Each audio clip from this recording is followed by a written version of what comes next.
Welcome back to We're Having Fun. We're having fun this week, and we're here. Hello, I'm Mark.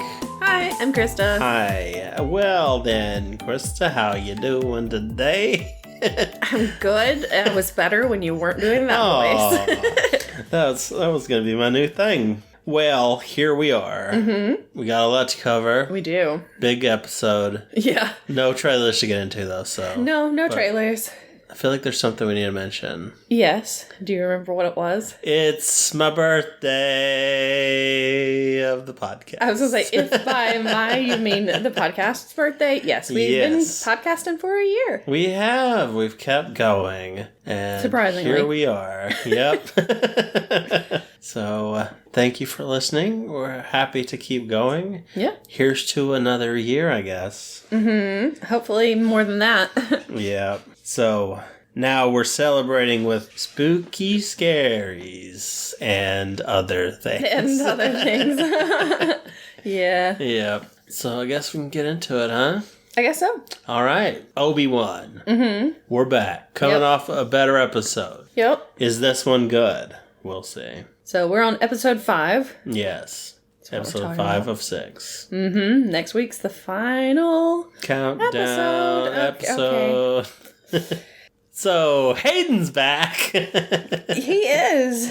Yep. What happened in this episode? Oh, well, first off, I haven't noticed this until just now, like when we were watching that episode. Mm-hmm. But the very last I in Obi-Wan Kenobi in the title is shaped like the hilt of his lightsaber. That's cool. So I thought that was kind of neat. I didn't notice it. I still haven't seen it. Okay. So I'm going to hold you at your word. Unless I am seeing things, which is possible. If I come on next week, like, that was lies. Mm-hmm. That was just an eye.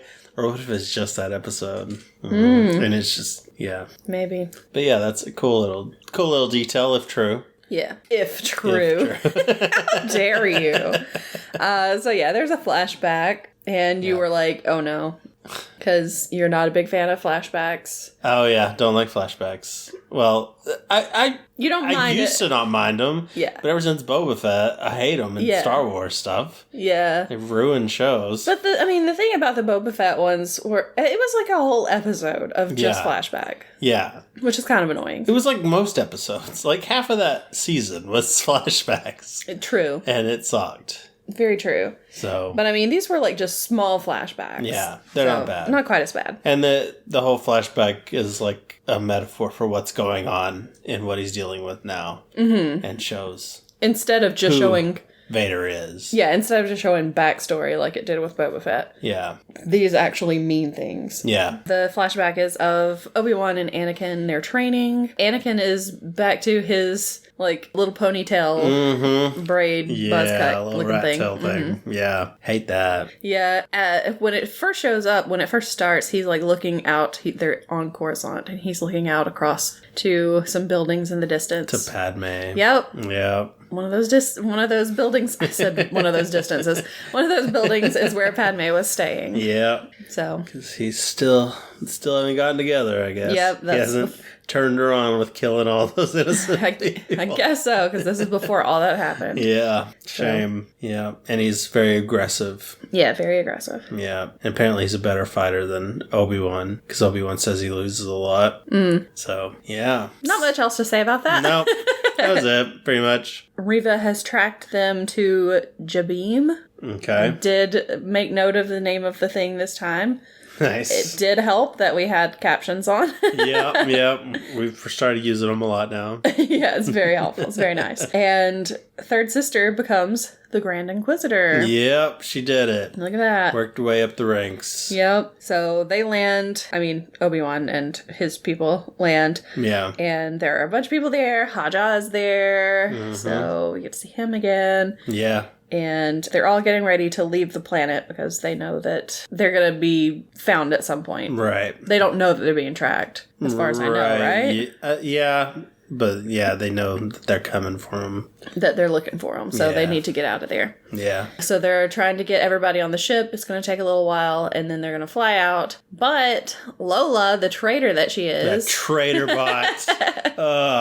goes in and, cuts some wires and stuff, which closes the doors so they can't get out. Yep, so they're sieged in, basically, unwillingly. Yeah. And so what was her? Kiva? What is it? Reva? Reva. Yeah, she was like, they'll hold out for a long time before we can break them. And he's like, well, we don't need to break them. We just have to break Obi-Wan. Yeah, just one of them. So he knows he's a softie. Yeah, so the guy who's the leader of their thing, I don't remember what his name was. I don't remember. Ice Cube's son. Ice Cube's son, yeah, that guy. Little Cube. Little Cube. He tells them that they need 3 or 4 hours to be able to open the door. Yeah. And he's like, you got 1. You got 1 hour. Obi-Wan, that's not how it works. No, it's not. You can say that, but it doesn't make it work. So yeah, they end up sending Leia into the vents because they can't get in there to try to fix the wiring. Right. So they send her up in there. Yeah. And she has no idea what she's doing, really. She's no, kind of not plugging really. the stuff in and moving wires around. Yeah. I think they did give her some kind of idea of what to look for. Yeah. So it was a red one. Mm-hmm. I feel like there were multiple red ones. Probably. So, yeah. And then Obi-Wan gets communication from Bail, and he's worried that Vader knows about the kids and is going to be heading to Tatooine to do something to Luke. Yeah. So Bail's going to go to Tatooine to check on Luke. Yeah, just in case something happened. Yeah. But then Reva and the troops show up, I guess, at that point. Yeah, the troops show up, and Obi-Wan says that he wants to talk to Reva. He'll, stall her or whatever. Yeah. So he goes to talk to her through the door. Mm-hmm. And I don't know how they told her that he wanted to talk to her. Do they have a speaker out there or something? I think he just yelled through the door, hey, Obi-Wan wants to talk to you. Is Reva there? Hey. They slip a note under the door. Hi. Do you like Obi-Wan? Check yes or no. So they do talk. So they do talk. You get some of Reva's backstory. You find out that she was, of course, one of those little younglings. Yeah. And she was there when Anakin showed up, so that's how she knows that Anakin is Vader. Although, how really? Because she didn't see him turn into Vader. But she knows that he's evil, I guess. So I guess she just assumes. Yeah. It doesn't really go into it. She said that she played dead when the other ones were getting killed. Yeah. She got stabbed, through the middle. How did she survive that? Apparently, that's something people can survive. I guess so. Because later, we find out somebody else survived it. Yeah. And she apparently survives it again later. I don't know how this is working. I guess they're not stabbing any... Well, I mean, when they stab them, they're cauterizing the wound. That is true. That is true. But I guess they're not hitting any, major organs to where a hole is not a big deal. Yeah, because it's like, sorry, missed. They're wedging around inside those intestines. It's I was trying to not hit, but oops, accidentally sliced open your pancreas. I force moved all my organs out of the way. There you go. That's what happened. So she saw all that, and she pretended to be dead. Mm-hmm. And so that's how she survived. She did. And now she is working against Vader. Yeah, this is all a big scheme of hers to get close to him. Yeah. Yeah. Oh, and by the way, the stormtroopers are right there, and they don't hear any of this. Their whole conversation. They're whispering, Mark. Yeah, right. They're force whispering. I don't know. I mean, they weren't right at the door. They were kind of further back, I thought, the stormtroopers were. Yeah, but not that far. I mean, they weren't yelling through the door. Well, it's not like the stormtroopers were making any noise either. I don't know. I don't know. Anyway, she breaks through the door. Yeah. She uses her lightsaber, basically, to... Yeah, she's like, I can do this on my own. Yeah, so... Don't know why she didn't just do that from the beginning. Yeah. Yeah. Stab that door. I don't know why her plan is the way it is. I mean, I guess I kind of get it, but there's a part of it that doesn't make sense, especially later. Yeah. Anyway, so... Yeah, her plan pretty much is to get as close to Vader as she can, and she's going to use Obi-Wan as a distraction. Yeah. Because she knows that he's going to be focused on Obi-Wan, and so that's when she can strike. All of his rage is focused. And we kind of see that when, he's fighting with Obi-Wan. Yeah. In their little flashback, that he's, all attack and not definitely. Really thinking about everything It's else. one-track mind when it comes to something like that. Yeah. So when he's focused on whatever, that's the one thing he can't focus on. He can't multitask. Yeah. Vader's bad at multitasking. Vader's real Let's bad at just put it that way. She breaks through, and all these stormtroopers start going in. Yeah. And they're shooting at people, and the other people are shooting at them, and the Yeah. stormtroopers are going down, but Yeah. none of the other people are getting shot. Yeah, they got like one person. That was it. Stormtroopers are bad still. I mean, we knew this. Yeah. But they try to make it sound, like later they're like, no, they're actually really good. It's like, They're no, not. they're not. Show me that they're good. They're terrible. They're very bad shots. I mean, Yeah. there's so many people. They don't have any room to run. They're in like a little hallway, and Yeah. they're just... And there's no cover, really. No, there's like a few boxes, and that's it. And they're just missing like crazy. It's like, what is going on? They can here? hit a droid really well, though. Yeah, apparently that's the only thing. That's pretty much hit. it. So yeah, Tala ends up getting shot. Yeah. And then the loader droid gets shot several times, and I was like trying to protect her. They like keep shooting that loader droid. The loader droid is just getting tore up. Yeah. And she's like, go, Obi-Wan. And so he looks, and he's like, no, I can't leave without you or whatever. Yeah. And she's got a bomb. So Yeah. she's like, no, seriously, go. I'm about to Yeah. explode myself and everyone here. So get out of here. Yeah. Which is what happens. She gets, he gets out and she doesn't. So bye, Tala. She took a few with her. Bye, Tala. I'm sorry I said your name wrong the whole first episode you were in. R.I.P. to you. Yep. He gets back inside. They like close the doors and everything. And then he decides suddenly that, now that we're all back here, I'm just going to go ahead and surrender myself. Yeah. And so he gives like his weapons to Haja and the communicator kind of thing that has Bail's message on it and maybe something else I can't remember. And he's like, look after Leia, take her back to her family and everything. Right. And then he leaves. Yeah. Weird play. Yeah. But, that seems to be the theme of the show. Yeah. He's not good at this.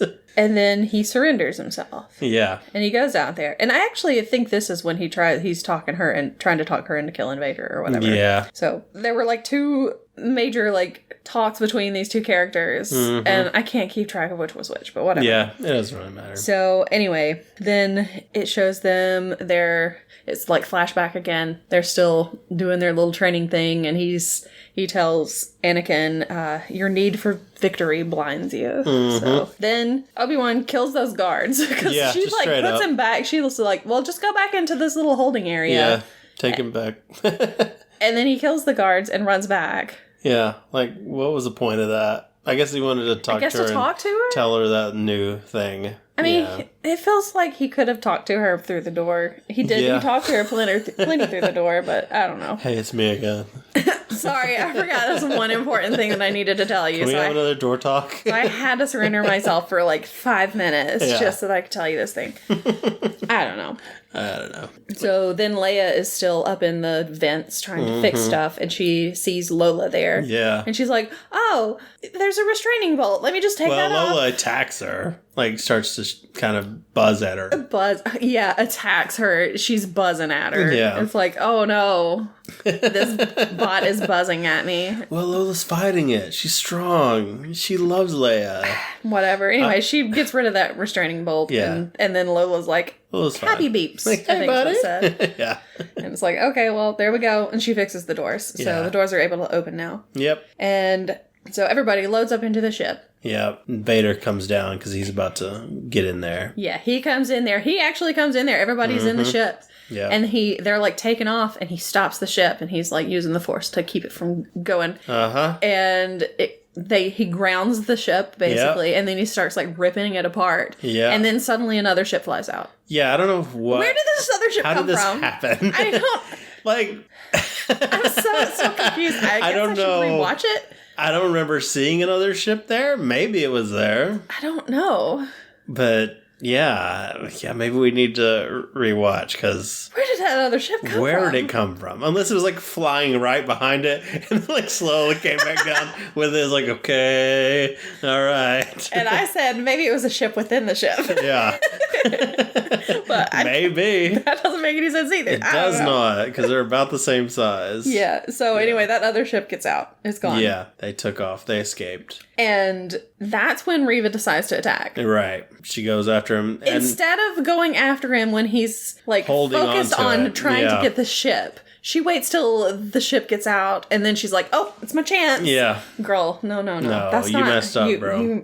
That's a You're gonna bad need another idea. spot. Yeah. So yeah, she attacks him, and he just like, no, sorry. Yeah, You're he not takes her gonna be able to beat me. down. They like And- have a saber fight. Uh-huh. And he dominates. He like takes her sabers. Yeah. She even breaks out the double saber. And he's like, nah. He takes it and he just breaks it into and just Yeah. like using both. Well, he does give one of them back to her. Yeah. And it's like, I'll give you a fair chance, bro. fight, kind of thing. And then immediately she loses it and he takes it back and then he's got both of them. Yeah. And he stabs her with it in the same place that he stabbed her when she was a little kid, I guess. We already know she has a hole there. That's fine. Like, I'm just gonna stick it right back in that little hole there, I guess. I don't know. So it's already scarred over. There's no organs there. whatever. So she falls over, and then here comes the Grand Inquisitor, who's still alive. He's back. Because, of course, people can be stabbed in the stomach all the time and they're fine. Yep. So, yeah, he's like, did you really think that you were going to get away with this? Yeah. You know? We used you, Yeah. I guess. That's what he said. And I'm like, oh, How, though? okay. And why? Yeah. Like that doesn't... You could have just stayed alive and, like, used her methods to just go. You didn't need to get killed. Her. Yeah. You could have just let her go follow after and then followed her. Maybe they wanted to test her to see if she actually would turn on Vader, like give her that Maybe. Grand Inquisitor or whatever role. Maybe. She finally made it to the top. I don't know. Yeah, but I mean, I don't think she really even wanted to be Grand Inquisitor. That's the thing. well, I mean, I don't know. I guess she wanted to get as close to him as possible. Yes. Anyway. Anyways, well, no, she wanted to be Grand Inquisitor. Because she taunted Conan O'Brien with it a few times. Yeah, but that may have just been... I should have been Grand Inquisitor. But that may have just been her, playing the part. Maybe. I don't know. But anyway, that plan was bad. It was bad, and they leave her there to die, I guess. But she's not dead, and she sees something on the ground. And of course, it's the message from Bail Organa. Yep. And she listens to it. It's all jarbled. So yeah, it's all messed up. And so, but she gets the gist of it. So she's like, okay, Tatooine. Yep. So, hey, dude, Tatooine, Luke, Owen. Oh yeah, she does hear Owen. Yeah. And she's already met Owen, so she knows who that is. Because she met him in the first episode. She did. How lucky. Well, right? And out of all the places in Tatooine, that just happens to be where she landed. Uh-huh. And, found somebody named Owen. It's all, wow. Because there aren't other places on Tatooine, on, like, the whole planet of Tatooine, Yeah, her Jedi skill is luck. But all of her skill points in luck. Uh-huh. And it worked out. Yep. So I guess she's gonna go to Tatooine and find Luke. Yep. And then that ends on Luke sleeping in his bed. Yeah. Little baby Luke. Well, I say baby Luke, but he's like 10, Luke. but still.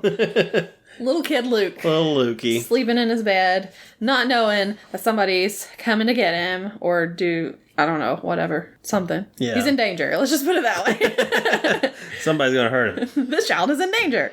He's done. He didn't want to get hit again, I guess. Hit with socks. It was very painful. He's like, no, not the socks.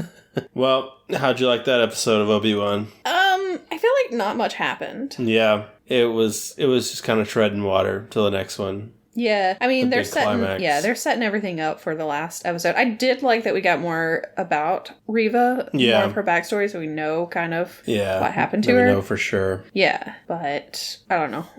Yeah. It was fine. Yeah, pretty much. It wasn't bad. And I did like that, Obi-Wan is no longer bad at the Force and stuff. Yeah, that's nice.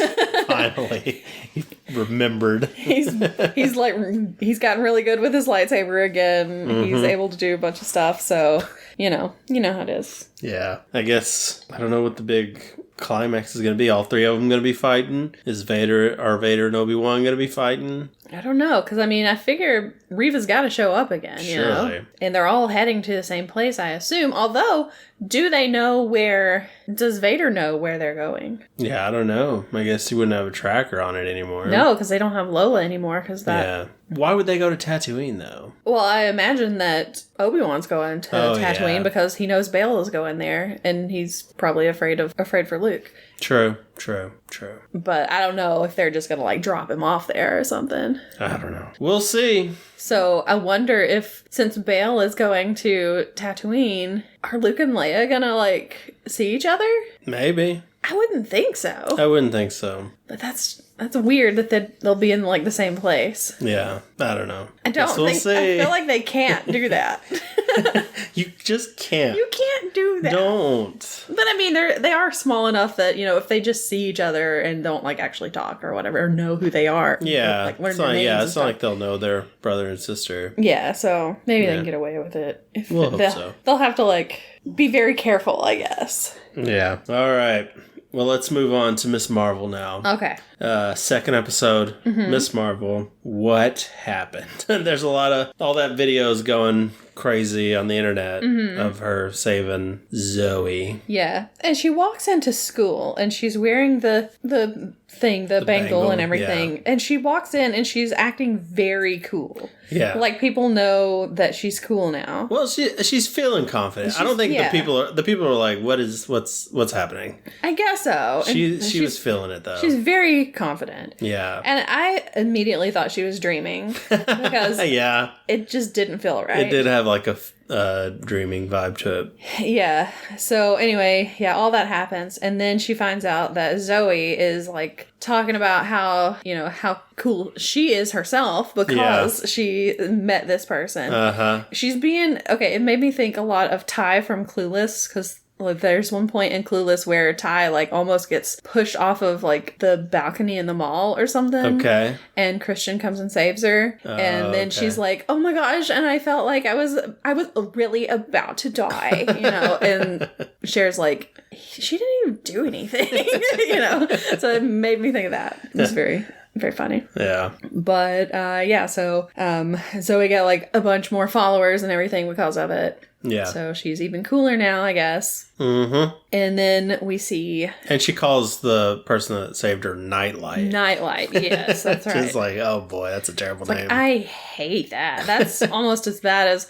What was the one that they gave Spider-Man when he was in... what was the second movie? Oh, I don't remember. Far From Home. Oh, no. I feel like it was like Night Monkey or something like that. Oh, yeah. I think that's right. That sounds right. And it's like, ew, I hate it. It's a bad name. It's like, no, he's Spider-Man. Sure. Stop it. Yeah. So yeah, it made me think of that. Yeah. So did not like that. No, Nightlight is not a good idea. Definitely not. She does see for the first time Cameron. I don't know how you say his name. Yeah, I think it's because it's not Cameron. Cameron, something Cameron, like that. Yeah. So she sees him for the first time. Yeah. He's new in school. He's a senior, and she immediately has a crush on him. Oh yeah, because she's into him. Mm-hmm. So yeah, meets him. Or sees him for the first time. Doesn't actually meet him yet, I don't think. No.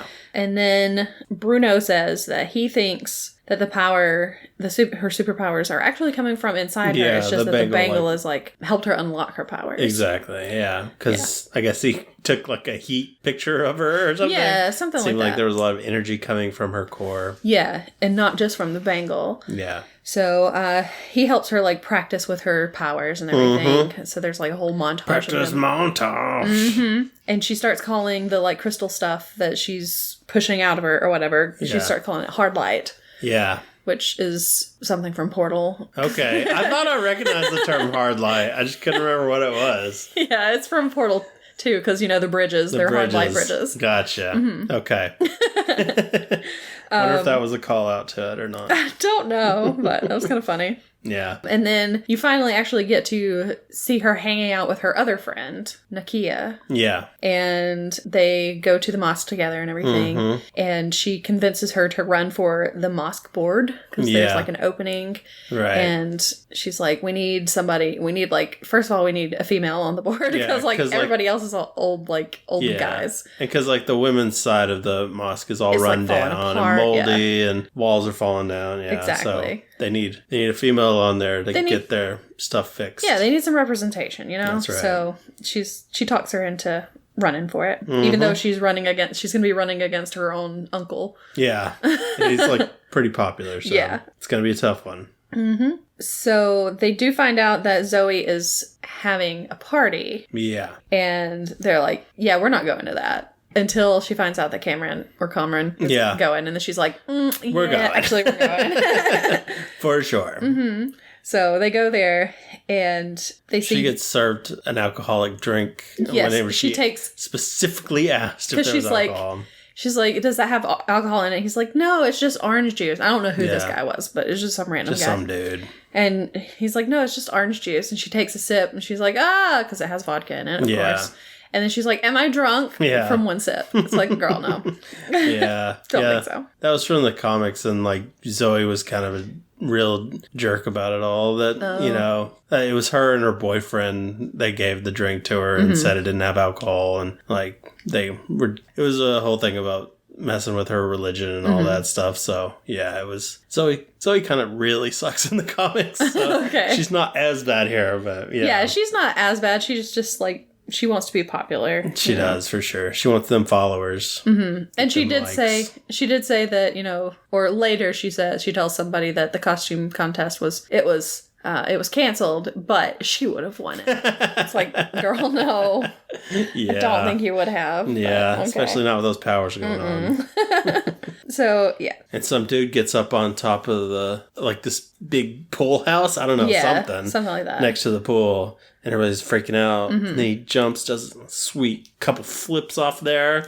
Lands in there just fine. And it's Kamran. Yeah. And he's looking all steamy. Yeah. He gets out of the pool, and she's just like, oh my gosh, he's so hot. And he walks right up to her, and she's just like, oh my gosh, what is about to happen? And he's like, you're standing on my shirt.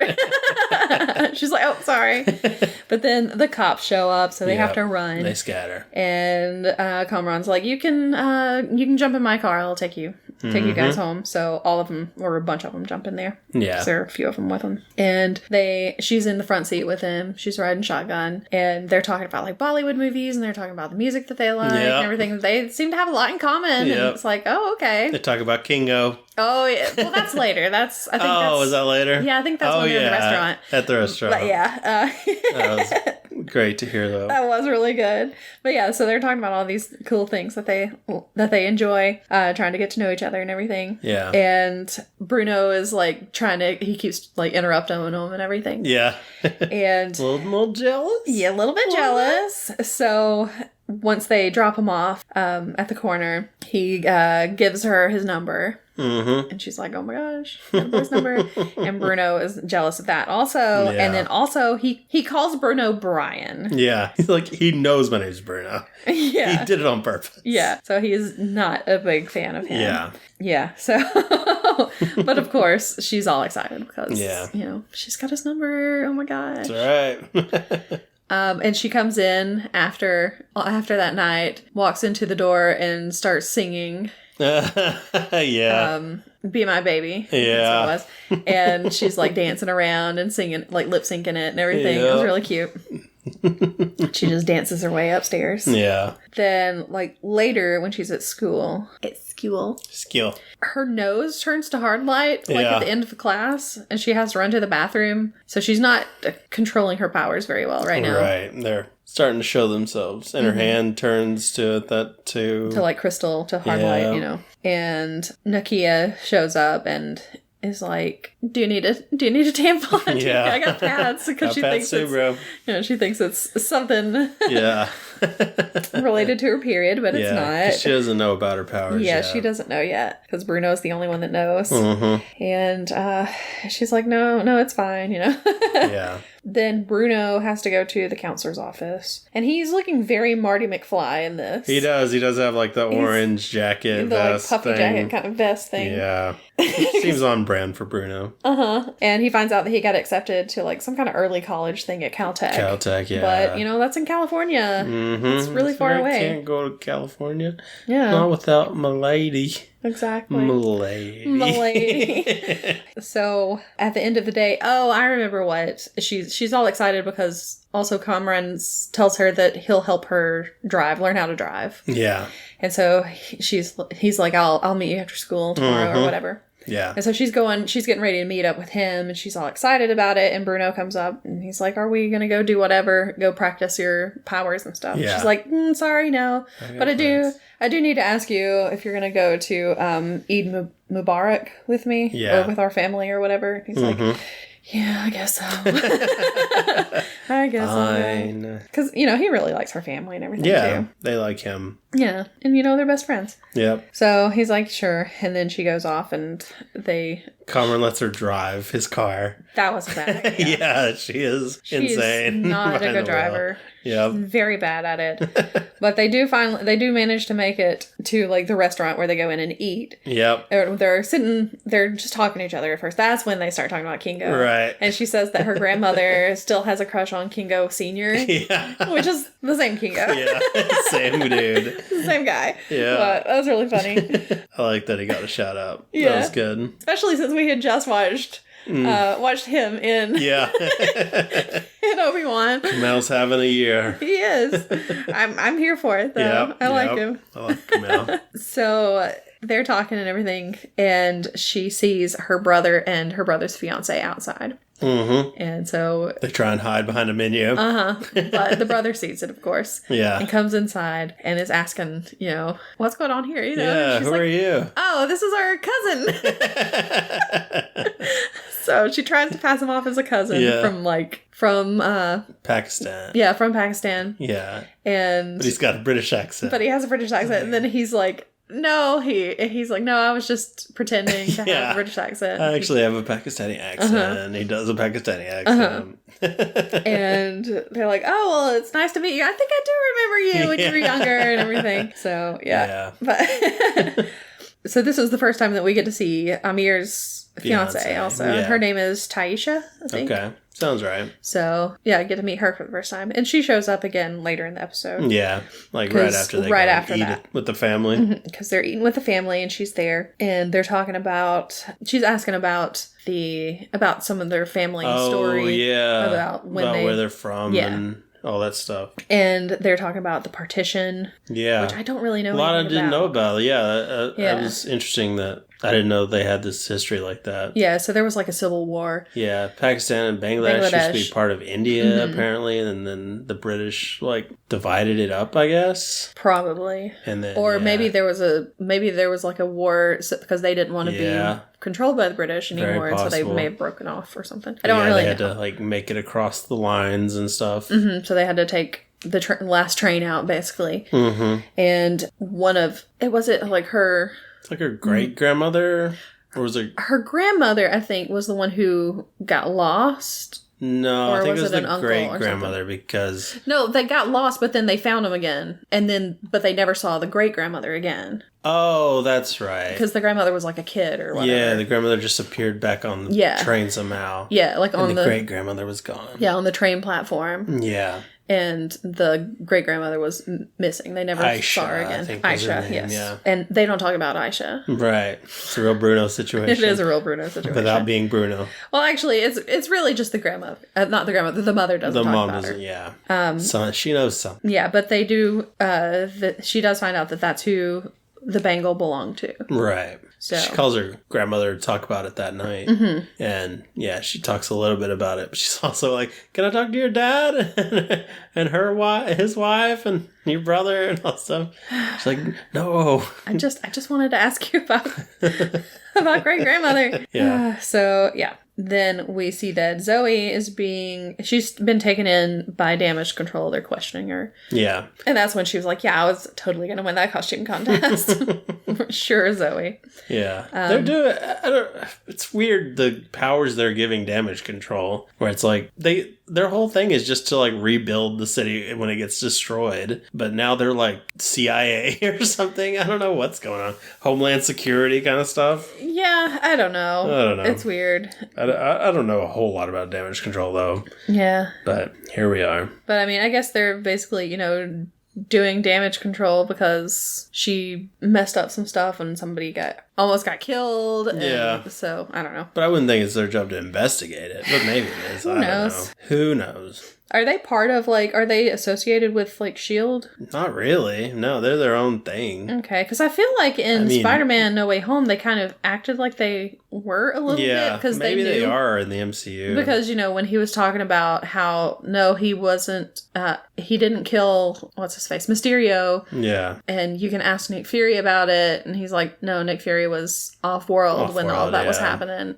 Yeah. Because he doesn't know that it wasn't actually Nick Fury. Yeah. So obviously they know that. Mm-hmm. So I don't know. It's I weird. don't know. They're making them whatever they are. I don't know. Yeah. But yeah, she's being questioned by them, and she's trying not to, like, give them any information, but of course she ends up giving them information. Yeah. So they find out that They're she's... trying to find out what race she is, basically. Yeah. Because they're like, well, was she this? Was she that? And so basically they find out that she's South Asian. South Asian, yeah. Yeah. And because they're like, is she Middle Eastern? Is she like all this stuff? And so they find out all that, and they're like, okay, well, we're going to check every mosque in town and all these different things. Yeah. And so they're on the lookout for her. Mm-hmm. So then we go to Eid Mubarak, the celebration. They're all there, and big festival. Yeah. Nakia's sending out flyers. Yes, because she's trying to get in good with everybody. Yeah. She's like, okay, I'm going to send you to these people and you to these people. Mm-hmm. And there's all the groups. Gossipy ants. Yeah, so Kamala ends up having to go to the ants, the Illuminantes. Which was great. I loved it. That was a good one. And Nakia goes to Kamala's dad. Yeah. Who is like best friends with the uncle who's also running. And she's like trying to like be like, well, you know, it's... I'm your daughter's best friend. So we're basically like your other daughter. I'm just saying. Yeah, she's really like... She plays good. She's very good. She is very good. I like her a lot. Yeah. And so he's like, oh my gosh, what am I supposed to do? He just looks so confused. She just leaves him with a pen. She's like, thank you. So Kamala asks the Illuminantes about Aisha. Yeah. And they each have like their own little thing. Gossipy story about her. Exactly. Yeah. It's like, I heard she killed a man. All these different things. Yeah. She's like, okay, I don't know. So we're not sure what's going on. What to believe. Yeah. And then there's this little kid, this little boy, who is like on top of the mosque in like a tower or whatever. He's trying to get a Instagram photo. A selfie. Yeah. And he falls out the window. Yeah. And he's like holding onto a curtain. Yeah. And it's like about to come loose. And of course, everybody's like, oh my gosh, somebody save him. Yeah. So she runs off. Nobody goes up the tower to like get him. No. They all just stand on the ground. They're just going to stand on the ground and watch him fall. Like, oh my gosh. Watch him plummet to his death, I guess. Yeah. So she goes to save him, and she conveniently has her outfit on under her clothes, I guess. I guess, you always got to have it, like Spider-Man. Yep.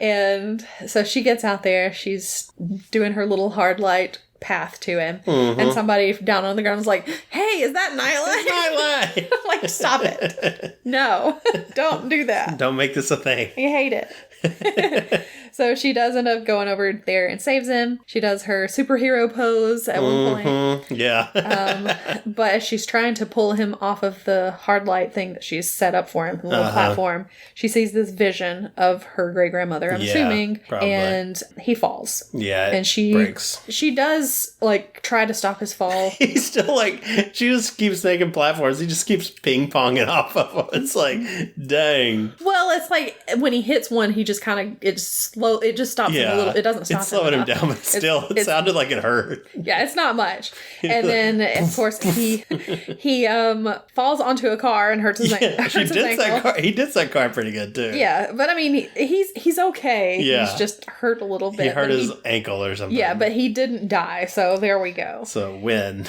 And then she runs away. Yeah. And she's running down the alleyways and stuff. And then here comes like this drone thing. And it's chasing her. And damage control pulls up. And they're trying to get her. Yeah. And she manages to like hard light jump over their car, and she's hiding on the other side when a car pulls up. And who is it? It's Kamran. Exactly. So he's like, get in. So she jumps in, and it's like she just like takes her hat off, her helmet or whatever. So he knows that's who she is. Yeah. And she even says his name when he opens the door and everything. So it's like she's just basically told him her secret identity. Yeah. But whatever. And in the back seat is his mom. Yeah. And she's like, I've been waiting to meet you. Yeah. And I was like, who is this? Is she a bad guy? So Kamran is in the comics. Okay. So I won't spoil anything about him. Okay. But yeah, he does show up. Okay. She is interested in him. Okay. He is a hot hot guy. Okay. So, yeah. So we'll see how it plays out. All right. So I'm wondering if she's a bad guy, if his mother's a bad guy. We'll see. And knows something about the bangle. Maybe, but we won't know until we keep watching. Exactly. So, yeah, that was episode 2. Yeah. Still fun. Still fun. Maybe not as fun as... Well, it had some good stuff. I really liked the first episode, though. I really liked first episode, but this one was good, and yeah. I like that the first episode kind of focused on her friendship with Bruno, and this one focused a lot on her friendship with Nakia instead. Yeah. So I like both of them. Yeah, they're good. They're good friends. Yeah, it's a cute little friend group. Yeah, so. I don't think I mentioned the first episode that girl who plays Kamala is great. I really like her. She's really good. She's really likable. I'm pretty sure this is her first thing she's ever done. Oh, well, she's a lot of fun to watch. She is. Yeah. She's really cute. I like her a lot. Yeah, for sure. I'm enjoying it. And I like her family. I like everything. Yeah. I'm digging it. Me too. So far. So hopefully it plays out well. Yeah. Yeah. Good. Anyway. Okay. So. Now we watched Stranger Things. We did. Season 4, Part 1. Yes. Yes. Over a one night and part of a day. The next day. Span. Oh my gosh. We binged it hard. It was so much. It was a lot. So obviously we can't go through every episode with every detail like we would the other stuff. But so we're going to be a little general about everything. Do we want to do any kind of like recaps for the other seasons? I don't know. Do we? Seems like there's a lot to recap. I don't know that we need to. I guess we'll just say, if you want to know what Stranger Things is, watch the first 3 seasons, because you're not going to know about what any of this means. Yeah. 11 and all the Will, Jonathan, and Joyce have moved to California. Yeah. They loaded up the truck and they moved to California. Did we want to start with, like, what it actually starts with? What's that? Which was Dr. Jenner. Oh, sure. It was like a flashback. I don't remember, so, Dr. Jenner, he's at the facility at the Hawkins laboratory. Uh-huh. And suddenly, all of the kids... Oh, yeah. Because he's working with that one kid. Yeah, he's working with number 10 or whatever. And then suddenly, he hears something outside. They're screaming. Mm-hmm. He walks out. Everybody's dead. Yeah. Except for 11. Everybody's been mauled, yeah. And she's there, and she's, like, bleeding from her nose and from her eyes and her ears. And he's like, what have you done? What did you do? What did you do? Yeah. And at first I was thinking he was talking about all the killings. But at the end of the episode, I think he's maybe talking about something else. So we'll get to that. At the end of the episode? End of the episodes. Okay. Of this season part. But when it starts off, that's what you think he's talking about that. Yeah. And this whole way that plays out also kind of makes the last episode a little weird also. So we'll get to this eventually. Yeah, yeah. Later in this. But yeah. This one. 11 has messed some stuff up by the looks of it. Yes. And she's basically the only one alive. Yes. Except for him. Yeah. So then we go to 1986, which is present day in the show. So that was supposed to be 1983 or no? I think it was a little bit earlier than that, maybe. Maybe. But I don't know, because they don't really explain it. Pretty close to it. I would think like 82. Maybe. Okay. Because when it shows her, she does look she looks a little bit younger than she did in the first season. Yeah. Because, I mean, like, if it's 1982, that's only been 4 years from this present day. She's grown up a whole lot from 4 years. Their timing thing's weird. But the thing is, the timing of this is so weird. Because if you think about it, when the first episode, or the first, like, seasons took place in 1983. Yeah, it's true. And then the second season is 1984. Only 3 years. And then the third season, 85. And this is 86. Because they clearly say 86. Yeah. So it is 86. And they're all looking old. Only 4 years. But think of how long it's been since the first season of the show came out. That pandemic really messed it up. It did, because they had started filming stuff, I think, and they had to stop. Yeah. And they couldn't go back because of the pandemic. Yeah. And so now they're like, they're all in their early 30s. Well, not all of them, but... Who is, like... Jonathan's pretty old, right? Steve is 30. Is Steve 30? I'm pretty sure Joe Keery is 30. I'm surprised by that. And then, like, all the kids that, like, the little kids are, like, 18, 19. Yeah. It's like, this is No. They shouldn't be this old. They're babies. Stuff, yeah. Yeah. But yeah, Jonathan is probably 32 or so. I don't know how old he was. I don't know. But he was also in New Mutants, where he's also got to be like a teenager also. Like, not that long ago. Yeah. But that also got delayed like forever, so yeah. That's what happens. It's tough when you're making a kid's show like that. Yep. I've heard that the next season may not have any of the characters from... Really? But I don't see how they can do it. We'll see how this ends up. Because when they started the first season, they were planning on doing completely different cast for each season. Like a Fear Street kind of deal? And yeah. Except changing it up more? And everybody loved those characters, and so they just kept going with them. I mean, for sure. Like, yeah. I don't know, man. Also, they'll have to really wrap this up. Also, Steve was supposed to die in the first season. Yeah, that's garbage. And... if they had killed him off in that first season, I would be... If he had died at the first season, I would have been fine. Yeah, probably. Because he was very unlikable then. He was very cocky. Well, he was unlikable until, like, he takes a turn. He does, yeah. Like, he joins up. And it would have been after that turn. Yeah. And so it would have been like, oh no, but he was starting to go onto the good path. But still. But it still would have been like... It wouldn't have been as bad as, like, killing him off, like, any other time. Exactly. Because he's the best. He's so great. I love him. He really is. He's so good. Which I love even so like many the of actor. these characters. The actor himself seems like such a fun guy. Oh, yeah. So. Yeah. Which a lot of them, they just seem like they'd be so fun to hang out with. Yeah. I agree. Yeah. Anyway, so I don't even know what we were talking about. I can't remember. So yeah, they're in California. Things are not going so well. Mm-hmm. 11 is just being bullied like crazy. Oh yeah, everybody hates her, and the whole school is always around when she's getting bullied. Right? Like everybody's there and laughing. Nobody seems to want to. The only person who seems to want to stand up for her, and he doesn't really, is Will. Yeah. Which makes sense because Will knows her. Yeah. But yeah, everybody else is just, these Californians are just jerks. Rough. Yeah, they're bad news, man. They're just the worst. Yeah. So yeah, they're still in California, but it's about to be spring break, and Mike is going to be headed there to hang out with them. Mm-hmm. But not Nancy. Nancy's not going, so not. Jonathan's going to be by himself. Gotta work, I guess. Yeah. Yeah. That was another thing. Yeah. It looks like she's working for the school newspaper. Yeah, exactly. But I swear she graduated. Because I thought in season 3, she and Jonathan were working for the actual, Hawkins newspaper. Yeah. Because they had graduated from she could school. have been, an intern working for the, like a student intern job. But I thought I never saw them in school. I don't know. I don't remember. I don't know. Maybe it's been so long the writers forgot too.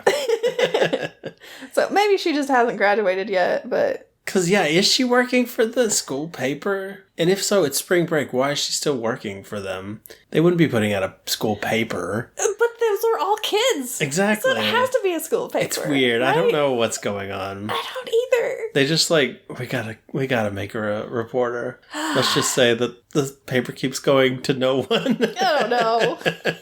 Anyway, so, yeah, we find out that Dustin is still dating Susie, his little girlfriend that lives in Utah. Uh-huh. Steve and Robin are still BFFs. They're working together at the video store. Yep. And Lucas and Max are no longer dating. Yeah. They have broken up. Yeah. Lucas is on Lucas is on the basketball team. Yep. So he's got not a sweet kid and play. Yeah. Whichever one had that haircut. I think it was Kid. Maybe. No. I don't know. One of them. That sweet buzz cut thing. Or I don't know. Whatever it's called. So Lucas is having to spend his time between hanging out with his friends and hanging out with the basketball guys. Right. Which is kind of hard for him to do. It's interfering with his whole world. And we find out that they're going to the championships. Mm-hmm. And the championship game is the same night as the last night of the new D&D campaign that they've been doing. Because they're in the Hellfire Club. Yeah, they're in the Hellfire Club. Yeah. Which, isn't that like a It's X-Men an X-Men thing, okay. yeah. I thought so. It's a group of bad people that it's a real weird. It's kind of like a real debaucherous club, and they all have like chess names. There's like the Black Queen and the Red Queen, the White Queen. I don't know where red comes from when they're doing chess, but yeah, there's a lot of different. And then the Black Knight and all this stuff. So anyway, they do a lot of. They act like they're humans hunting X-Men, but they're not really. They're mutants that recruit bad X-Men. I don't know. Okay. They do a lot of stuff. They sneaky. Okay. The voice acting thing that I do where I play Kitty Pryde, they were attacked by the Hellfire Club. That's why I was like, that was whenever it was the kid Hellfire Club. Yeah. It was the children of the adults. Because it's like Cade. Yeah. Was that his last name? Probably. I can't remember their names. Anyway, it was not a good iteration of the Hellfire Club. Honestly, most iterations of the Hellfire Club are not great, but, it's whatever. They did some damage, but... Yeah, they definitely did damage, but they were real annoying characters. Yeah. So, the Hellfire Club, we find out that the leader of that is named Eddie. He's a new character. Mm-hmm. Pretty cool guy. I guess. They think he's a cool guy. They think he's really cool. He does the thing in the cafeteria that never happens in any school. Where he jumps on the table, makes a big announcement scene. Yeah. And the clicks are, I don't think which clicks still are like, don't get clicks. That's weird. Yeah. And he's very, very dramatic. And you also find out he's a third-year senior. Yes. It's like, I'm going to pass that Spanish class or whatever. Like, I'm going to do it this time. This is my year. 86, baby. It's my year. So, Joyce is, of course, in California. Mm-hmm. And she's selling encyclopedias. Selling Encyclopedia Britannicas over the phone. And she gets a mysterious package one day. Oh. And it's got all of these stamps on it that have like the hammer and sickle or whatever from USSR, Russia. Yeah. So she opens it up and there's a doll inside. Creepy doll. Real creepy doll. Yeah. She calls Murray, who was the guy who was obsessed with the Russians in the past. Brett Gelman. In seasons 2 and 3. Yeah, He's a weird guy. He's like a conspiracy theorist. Yeah. And he surprisingly right a lot of the time. Oh, yeah. And so he tells her, he's like, you're going to need a rope and something heavy. Yeah, that didn't make sense because she found like it was like cracked. Yeah. And he was like, you got to break that open. Mm-hmm. Well, just break it open. It didn't make sense at first until he explained it. And it's like, it may have an explosive in it, so you want to do it from far away, and this is the best way to do it. So she cracks it open. And it's got a note inside. Right. And it's like written like a ransom letter, basically, with like from newspapers. I cannot speak. From newspapers. And it's talking about how Hopper is alive because at the end of season 3, we thought he had died. Yeah. But then there was like an after credits thing. But we never saw him. We never saw him die. Yeah. Joyce turned her head away, and and he had enough time to jump out of the way of the explosion or whatever. Yeah. And somehow I don't think he would have survived that. But somehow he ended up in Russia. It doesn't really go into how he landed down on this platform, and then the Russians who were controlling it last season, they came in and they were like, "Oh, here's this American guy. Let's grab him and question him. He blew up all her stuff. So, but the thing you're our prisoner, bro." I feel like after the explosion, she went back out there and looked for him. Did she look down and stuff? I don't know. Because he fell down pretty far. I guess. I don't know. It was weird. I guess. But somehow he ends up getting to Russia. Yeah. Well, all those Russian soldiers took him home. Guess so. They didn't have any need to be there anymore. But yeah, so there was at the end of season 3, there was a little thing where they said, "Not the American," as they were trying to pull somebody out to feed to the Demogorgon. Oh, yeah. And everybody was like, "Oh, is that Hopper?" Yeah. It was indeed Hopper. It was. So, yeah. So he's in Russia, or he's in Kamchatka, in prison. Yep. And rough prison life. He has basically bribed a prison guard or whatever. Yeah. To help him get out. And so that's who sent that to Joyce. Yeah. And his name's not really Enzo, right? No, his name's not really Enzo. It's he used Enzo because that was where they had their first date or something. Yes, because that was supposed to be a clue to her that it was indeed Hopper, because he was the only one that knew that they were going on a date to Enzo's. Yeah. So she calls, and they want ransom money for him, so $40,000. Mm-hmm. And she's able to get that. Yeah, and she has to go to Nome, Alaska. Yeah. Take it to Nome. Yeah, how did she manage to get that? She's like, I'm going to the bank, I'm going to get $40,000. I'm like, you can just do that? I guess she took out a huge loan for something? I don't know. Like, because they've never been rich. Yeah. They're not a rich family. She's selling encyclopedias, like how, unless she's killing it. Unless she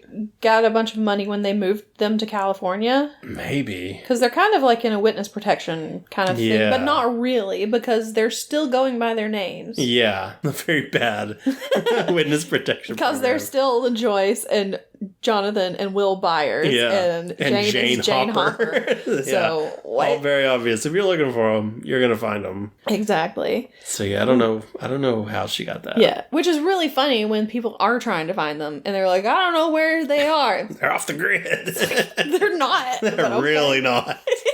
I guess she's not going by 11 if you're searching in 11. Yeah, just through don't the database. look for 11, but whatever.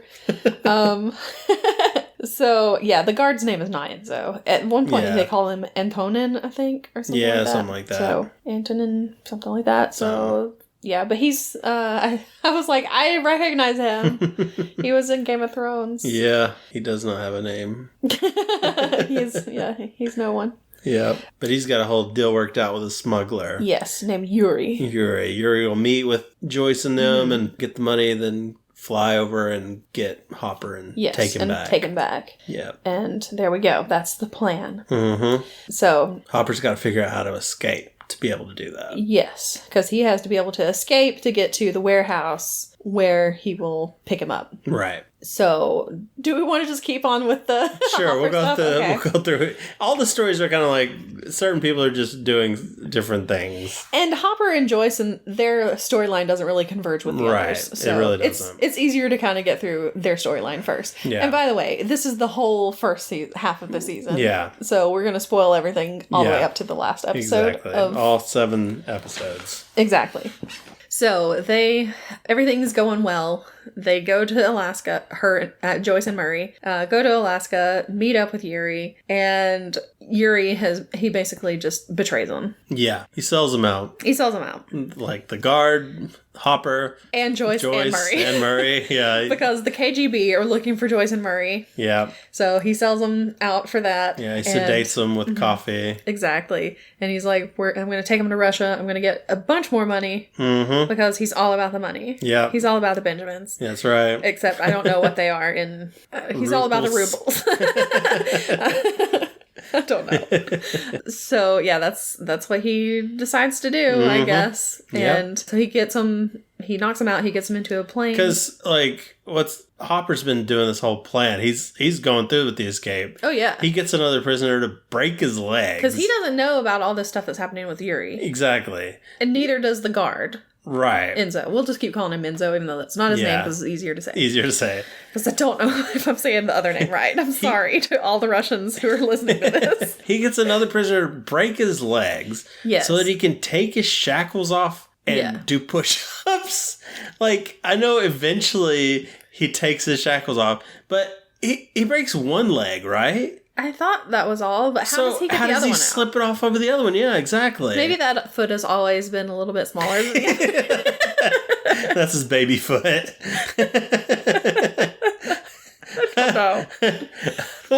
I don't understand.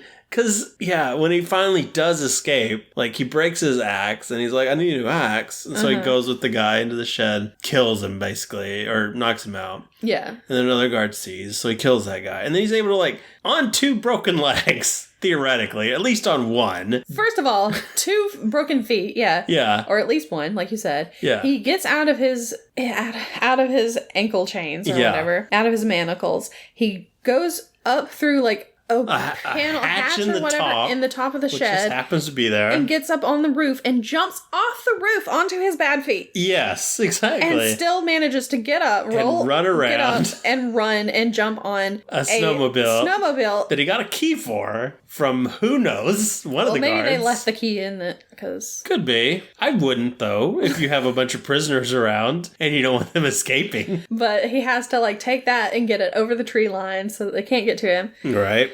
And he manages to do all this. He does. He manages to escape. He gets to that warehouse and it's full. There's like a thing full of peanut butter. And he's just sitting there enjoying his peanut butter. Yeah. And and he's barefoot this whole time, running through the snow too. Yeah. But there's broken barefoot feet. But there's a bunch of blankets, so he bundles up and everything once he gets to it's like a church that's been turned into a warehouse. Right. But so he manages to escape. Everything seems to be going well. Yep. And then that's when it all goes down. Oh yeah. And then of course he gets recaptured. Yeah. And then the guard also gets captured.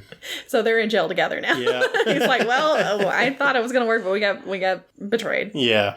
And at this point, they're like, well, we can just kill them now. So we'll put them in the killing portion of our prison. Yeah, because there's the working on the railroad portion of the prison. And then there's the let the Demogorgon kill them portion of the prison. Exactly.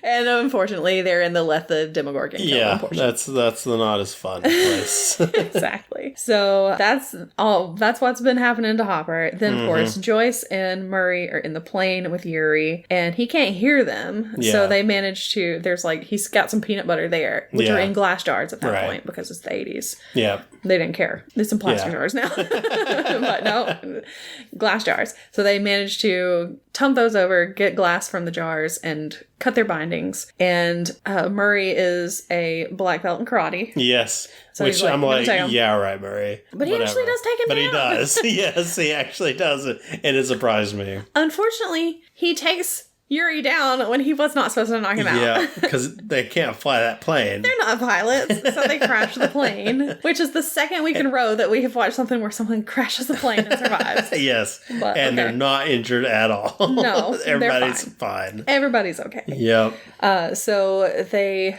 don't know where they are, though. They don't know where the prison is. They've got to find it. Right. And Yuri does not want to help them, but they're like, well, we've got you tied up to this tree. We can just leave you. We don't even have to kill you. Because there are bears. Yeah. There are wolves. They'll get you. They're going to kill you. And so he's like, oh, okay, well, I think I can help.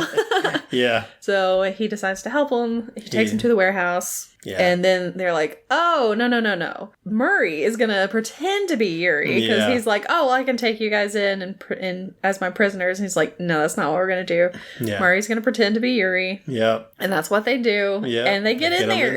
And everything is... Yeah. Seemingly luckily fine. Enough, Murray kind of looks like an older, fatter Yuri. Exactly. They look enough alike that it works. Yeah. And they've got him all tied up so you can't look, because you can't see him. Got a big mask around him, kind of. Exactly. A wrap. So they make it into the prison, and they're like, well, we're going to show you Hopper getting killed by this Demogorgon. Yeah, you're just in time for the big show. Yeah, along with all these other people. Yeah. And so they let out the Demogorgon, but Hopper has taken some alcohol. Yeah, because they got a big dinner right beforehand where Hopper kind of laid it all out for him. Yeah. He's like, we're going to die, guys. Yeah, they're just going to let this thing eat us because they have to give it something to hunt. Yeah. It's gotta, or else it'll just not care anymore and die, basically. Exactly. And while they're on the way back to their prison cell or whatever, he gets into a fight with Enzo to so that he can pilfer the lighter from one of the guards. Right. Which he does. And so he's got a weapon. He's got some booze. He's got a lighter. So he's got some fire. We're going to do this. Because Demogorgons do not like fire. Yeah. And then... It's their one weakness. Every one of the other guys gets killed except for Enzo and Hopper. They don't stick to the plan. Exactly. So you gotta fight some together. of them just got killed sticking to the plan, but still. Some of them didn't help. You got real lucky on that one. But they make it out because, of course, Joyce and Murray end up being able to open the gate for them. So they capture the main guard and take him and tell them to open it up, but they don't, so they open it up themselves, which they should have just done in the first place. Yeah, so basically when we end, that's it. They've just reunited. Hopper and Joyce are hugging it out and everything. Yeah, and Joyce is so happy to see There we go. They've That's their part of the story. But they still gotta get out of this prison that has a demogorgon running loose everywhere. And, yeah, exactly. And get out of Russia. Yep, and get out of Russia. Well, because they don't have a plane anymore. No, the plane has They're in crashed. trouble. But maybe that guard will know somebody. Maybe. That's not Yuri. Exactly.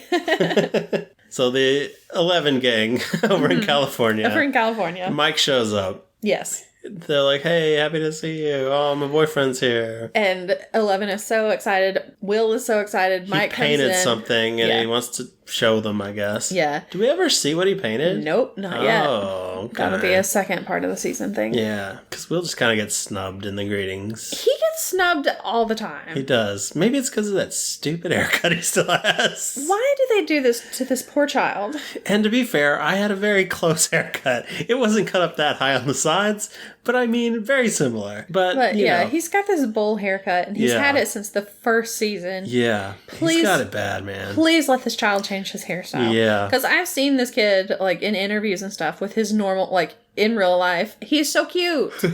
What are you doing to this kid? Stop it. It's tough. It is tough. This is just mean. This is just downright mean. Stop it.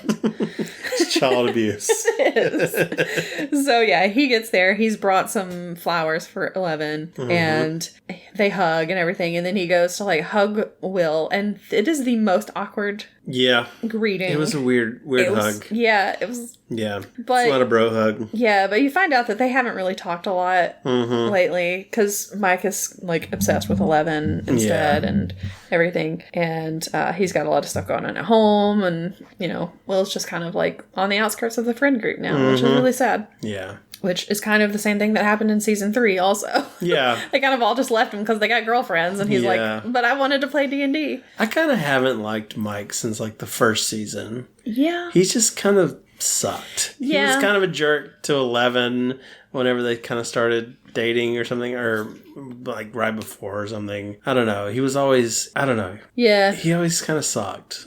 I feel like second season he was okay. Maybe it was the third season I'm thinking of. I can't remember. But I don't know.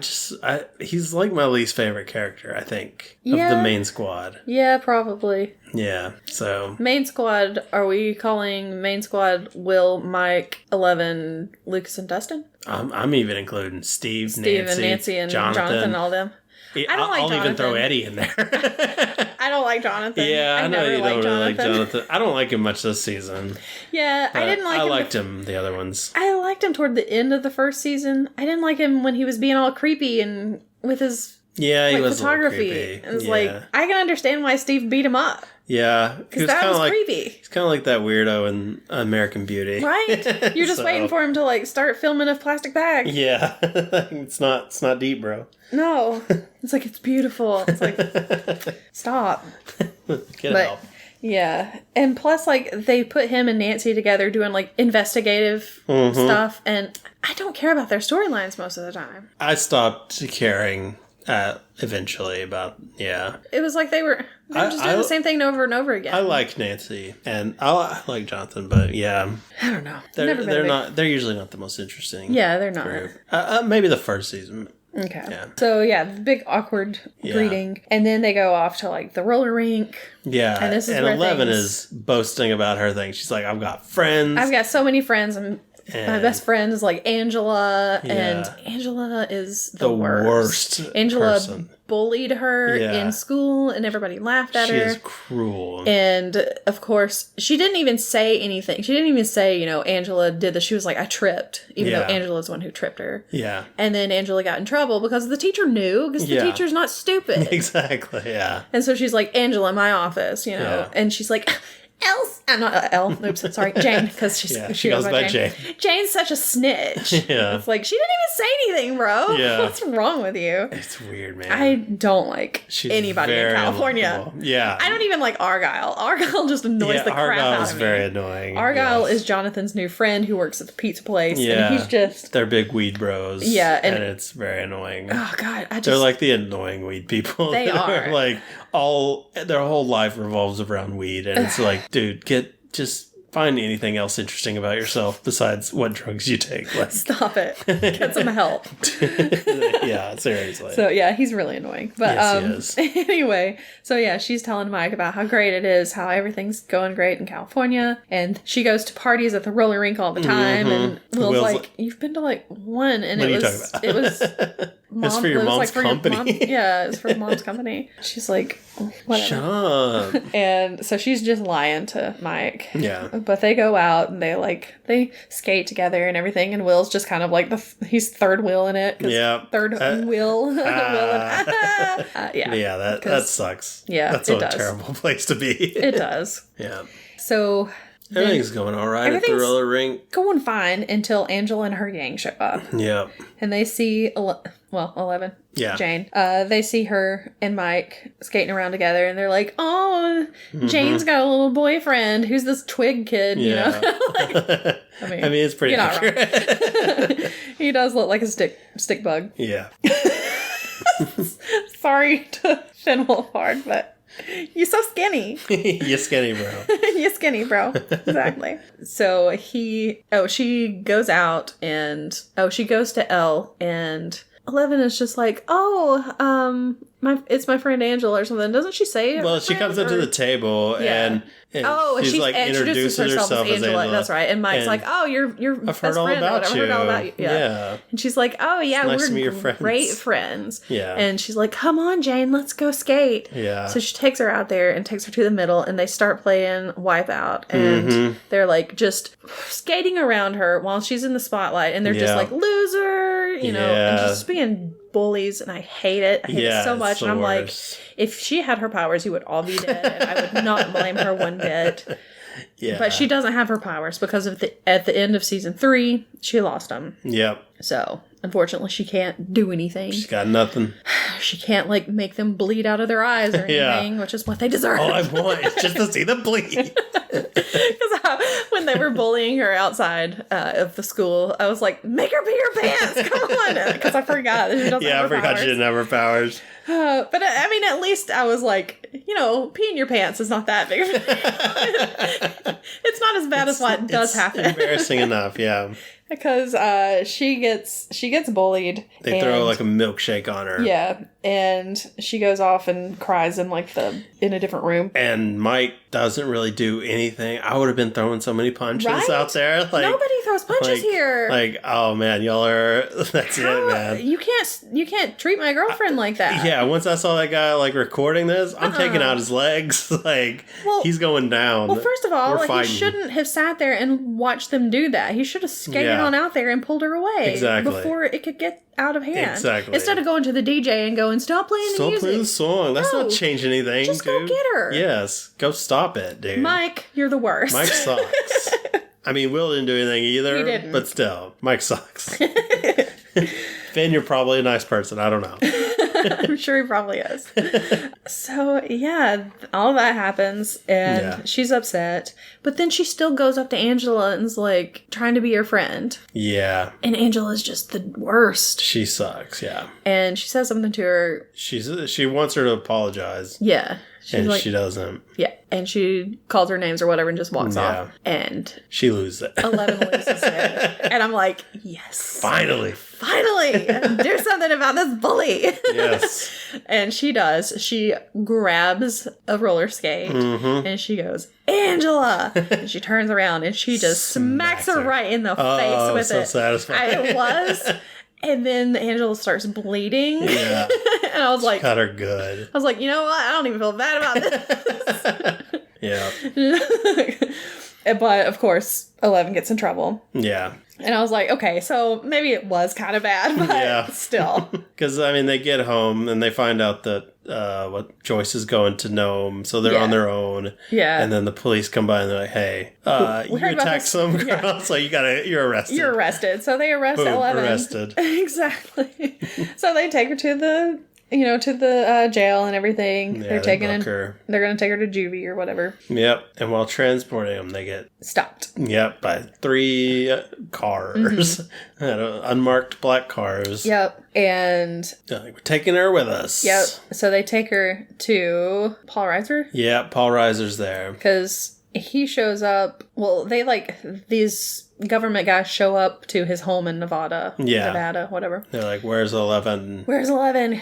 And he won't give her up. Yeah. And because he's the one who sent them to California, I guess. Yeah, because the army's looking for her, because there's some killings happening back in Hawkins that we'll get to. And they think she has something to do with it. They think she has something to do with it because she can do things with her mind. So they think that she's she was trained to be an assassin. Right. Like remote assassin. Right. So they think that's what she's doing. Yeah. But it's not 11. Right. She doesn't have her powers, so of course it's not her. And we know it's not her. Yeah. But, they don't because they just hate 11. Exactly. How dare they? You know nothing. So they go to a cafe to talk it over. And he's like, hey, I think you can save the world. Something's going down. He's like, I think that we can get your powers back and maybe even make you more powerful. And then you can save everybody in Hawkins again and save the world. Because basically whatever's happening in Hawkins is something real bad. Mm-hmm. So he's like, but if you do this, you're going to have to leave your friends behind in California. Mm-hmm. And she goes with him. She leaves with him. Because her and Mike had a fight beforehand. Because he won't. Because when they write each other all the time, and every time he signs his letters from Mike. Yeah. Instead of love Mike Can't or whatever. Even say love. Yeah, exactly. Doesn't love her anymore. And so she leaves him a note when she leaves, and it says from L. I'm going to become a superhero again from L. From L. I was like, dang, it's cold. Nice.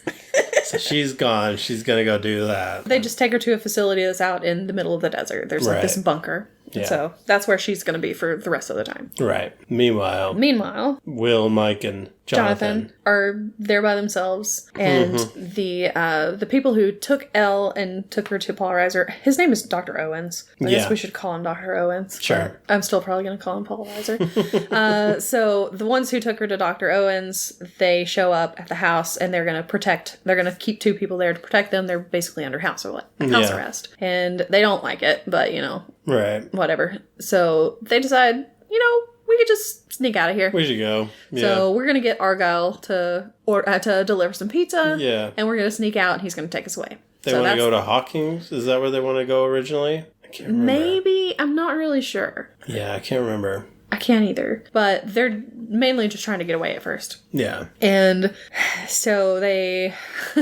order a pizza. They order pizzas. Argyle will show up. Yes. But while they're waiting for the pizzas, they think the pizza's there. Yeah. One of the agents goes to open the door and immediately gets shot because it's not the pizza guy. It's the army. Yep. So they're there to get the kids. Yep. Although, how's that going to help them? They don't know where Elle is either, but whatever. They can interrogate them. Yeah. Yeah. And there's this big shootout. The other agent is fine, so he helps them get out, but he gets shot on the way. He shoots a lot of people. He does. So I was like, dang. He was good. This guy's good. Not a stormtrooper, obviously. What did they call him? I forgot what they call him. I can't remember. It was like Agent Hero, Unknown Agent Hero Man or something like that. I think so, yeah. So yeah, he gets shot though on the way out. Yeah. And of course, Argyle shows up. And he freaks out because there are people with guns that are shooting at him. Yep. And the guy in the back is dying. Yeah. And he does die. He won't drive away. Oh my gosh. He's Finally the worst. He does, though. Yeah, so he's driving through. The guy in the back dies, but he tells him something about a telephone, Nina. Then you call Nina. And they're like, okay, give us the number. And he just gives them a pin. Yeah. He's like, all right, write it down. Write it down. And then he dies. Yeah. So they're like, well, crap, now what are we supposed to do? Yeah. And then they're being followed. So they go off-road. Yep. And they go out in the desert and they bury him somewhere. Yep. And they find the Argyle is going to make a little tombstone for him, but the pin won't write. Yeah. So they're like, why did he give us a pin that won't even write? That doesn't even write. And they open it up and there's a message, and inside is the phone number for Nina. So they call it, but it's just a modem. Yeah, it's like a modem. So they're like, I think we're calling a computer. So what are we gonna do? We know a computer hacker. Perfect hacker. Who is it? It's Dustin's girlfriend, Susie. So they're like, well, we're out in the middle of the desert here. All we have to do is drive up to Utah because we're not that far away. Yeah, we'll get there overnight. So that's where they go. They drive up to Utah. Yep. I guess guess we can go ahead and finish theirs because there's not really that much left there. Sure. So they get up there. She helps them. She lost her computer because she had hacked into the school and changed Dustin's grade. Yeah. So they have to sneak into her dad's study. Mm-hmm. And her family's a mess. Yeah, and get her family to, like, distract the dad, basically, so that they can do all the stuff. And they do. They're a fun little family. It was cute. In their own little way. Yeah. I would hate to live there. Oh, no. That would be awful. Visiting is cute. Oh, I meant to look up and see if that one kid was, played one of Wanda's kids in WandaVision, because it looked kind of like him, but I don't know. I'll look at it while we're going through the rest of it. Okay. So yeah, she goes in, she hacks into Nina and finds the IP address and geolocation and all this stuff to try to find out where that is. They find out it is a place in Nevada. Yep. Yeah, so it's just out in the middle of the desert. So that's where they're going to head. Yep. And that was basically it with them. That's pretty much it, yeah. Yeah, it doesn't show them again. Yep. I don't think they were in episode 7 at all. Yeah, I don't think so. I mean, that's basically where their story ends. Yep. So we'll pick up with them again, just like we'll pick up with Joyce and Hopper and all of those when it comes back. So we'll go over to Hawkins now, because there's a lot going down at Hawkins. There's a lot happening at Hawkins. Most of the stuff, it seems like, is happening at Hawkins. Yeah.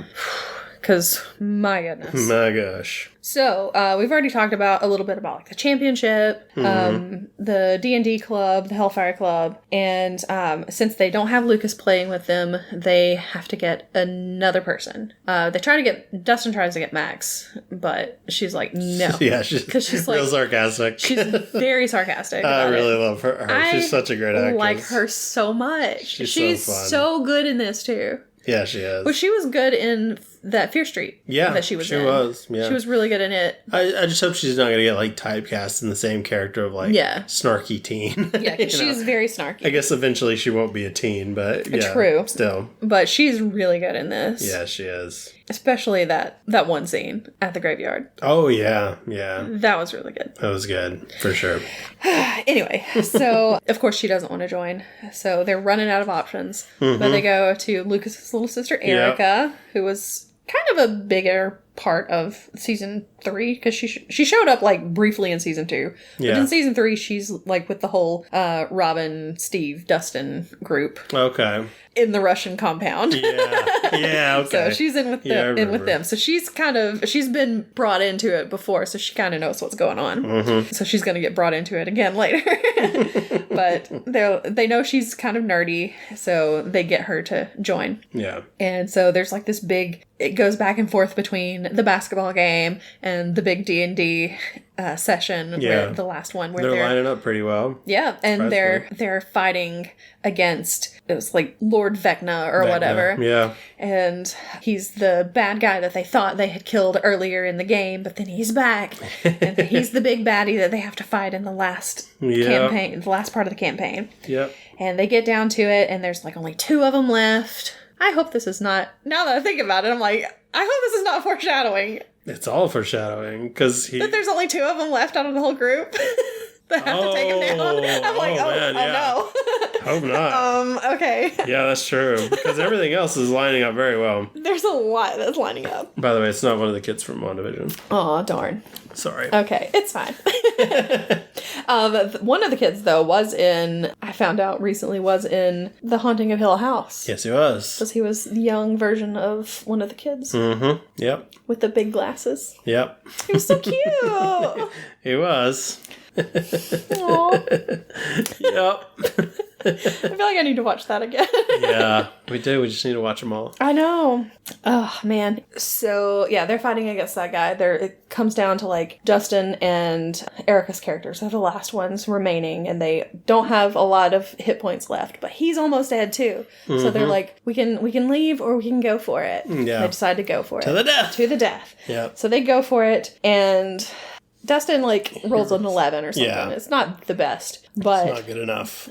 But Erica rolls a nat 20. And so there we go. They Critical hit. He's dead. He's dead. They win. Yay. Meanwhile, at the basketball game, the big captain of the basketball team's like, give me the ball, I'm going to take that shot, I'm going to win the game for us. They're down by 1. He shoots and he misses. And then, what's his name? Lucas gets the ball, takes it back, and he shoots and he scores. And they win. They won. He gets the winning goal. He's and the thing hero. Was, he was like, the whole season, he was on the bench. Right. And this was the first game that he had to play. Because somebody got hurt. Mm-hmm. So they had to put him in. So they put him in, and he scores the winning goal. Yeah. So brother and sister both win. Yeah. Both big wins for their household. That's right. So that was pretty cute. I like that. That was good. Nice little parallel there. Yeah. And so the basketball players come out. They're all excited because they just won. Hellfire Club comes out of another part of the school. They're all excited because they just won. And Lucas is kind of like, oh, I missed it. They did it without me. It's really sad. They really could have moved that D&D now. Oh, they could have. They definitely could have. Eddie was just being a jerk about it. Yeah. It's like, bro. Yeah, but I mean, they would have had to have waited until after spring break. Because all of this happens before Mike leaves. That's true. And Mike was leaving the next morning. Yeah. Because he had to be back home by 9 o'clock so he could go to bed and everything. So he could go out. So it would have been an after spring break kind of thing. Yeah. But I mean, come on. Come on. It's just a week. Yeah. You can wait, bro. So then there's Chrissy. Yes. Oh, well, also Max is going through a hard time because Billy, at the end of season 3, her stepbrother Billy died. Yeah, the mind flayer kills him. Yes. And she sees it. She sees it. She feels like she could have done something, but she just watched. She just watched it happen. And so she's really messed up about it. Her stepdad left. Her mom is like, they had to move into like the trailer park, and her mom is like drinking all the time. Yeah. So home life not so good for Max right now. Life. And she broke up with Lucas. Kind of cut off her friendships with everybody. Yeah, so she's kind of like just a loner now. She just wanders around the school just like listening to her music all the time. She's got a lot of nightmares, a lot of headaches. Yep. It's not going well for her. So, not having a good time. But she sees Chrissy, the head cheerleader, in the bathroom. And I swear I thought she was vomiting. She was vomiting. Okay. For sure. Because later she says that she was crying. Yeah, no. But I'm like... I don't think she was. That did not sound like tears falling into that toilet. That was she might have been crying while she was puking. Maybe. Yeah. Because I was like, oh, well, obviously she's like bulimic. I thought she was pregnant. You did. Because I was like, well, I mean, could be. Because she's like dating the head of the basketball team. Yeah, I thought that's where they're going. And I was wrong. Oh, yep. I mean, might have been. It could have been. It's kind of right. She had a presence in her. I mean... Because she started having a vision of her mom. Yes. Like, yelling at her and trying to get into the stall. Yeah, she's having these weird visions. And she goes to meet up with Eddie. Because Eddie is like the drug dealer at school, basically. Yeah. So she goes to meet up with him because she needs some drugs. Yep. I guess she's trying to get rid of the nightmares and stuff. She thinks if she's high, that maybe she won't have them. Right. So she's trying to do that. And they have a cute little scene together out in the woods. Because they were in a talent show together. Yeah, exactly. And he's like, you don't remember me? You know, she's like, oh, wait, no, I do. You were in that band. And she like names the name of the band and everything. He's like, yeah. He was real happy. Yeah, so they have this cute little moment and everything. I'm like, aw, that's adorable. Yeah, it kind of turns Eddie a little bit. He's just kind of like an insecure guy. Yeah. Who just wants to be liked. Yeah, exactly. But he puts on a facade. Yeah. So very annoying facade, but a facade nonetheless. Yes, exactly. But she's like, do you have anything stronger than that? And he's like, yeah, I think so. You know, we'll meet up later, you know. So they meet up at, well, they go to his house. They just go to his, trailer. Yeah, they meet up somewhere and they go to his trailer after the ball game. And his trailer is across the road from where Max lives. So Max sees them go in together. Yeah. He lives with his uncle, too. Yeah, because she's going out, like, to feed the dog or whatever, and she sees it. Yeah. And she goes back in. He's looking for some special K for her. Yes. And he can't find it. He can't find it, so he goes into the other room, and he's looking for it and everything. And while he's gone, she starts having another vision. And it's like there's a grandfather clock.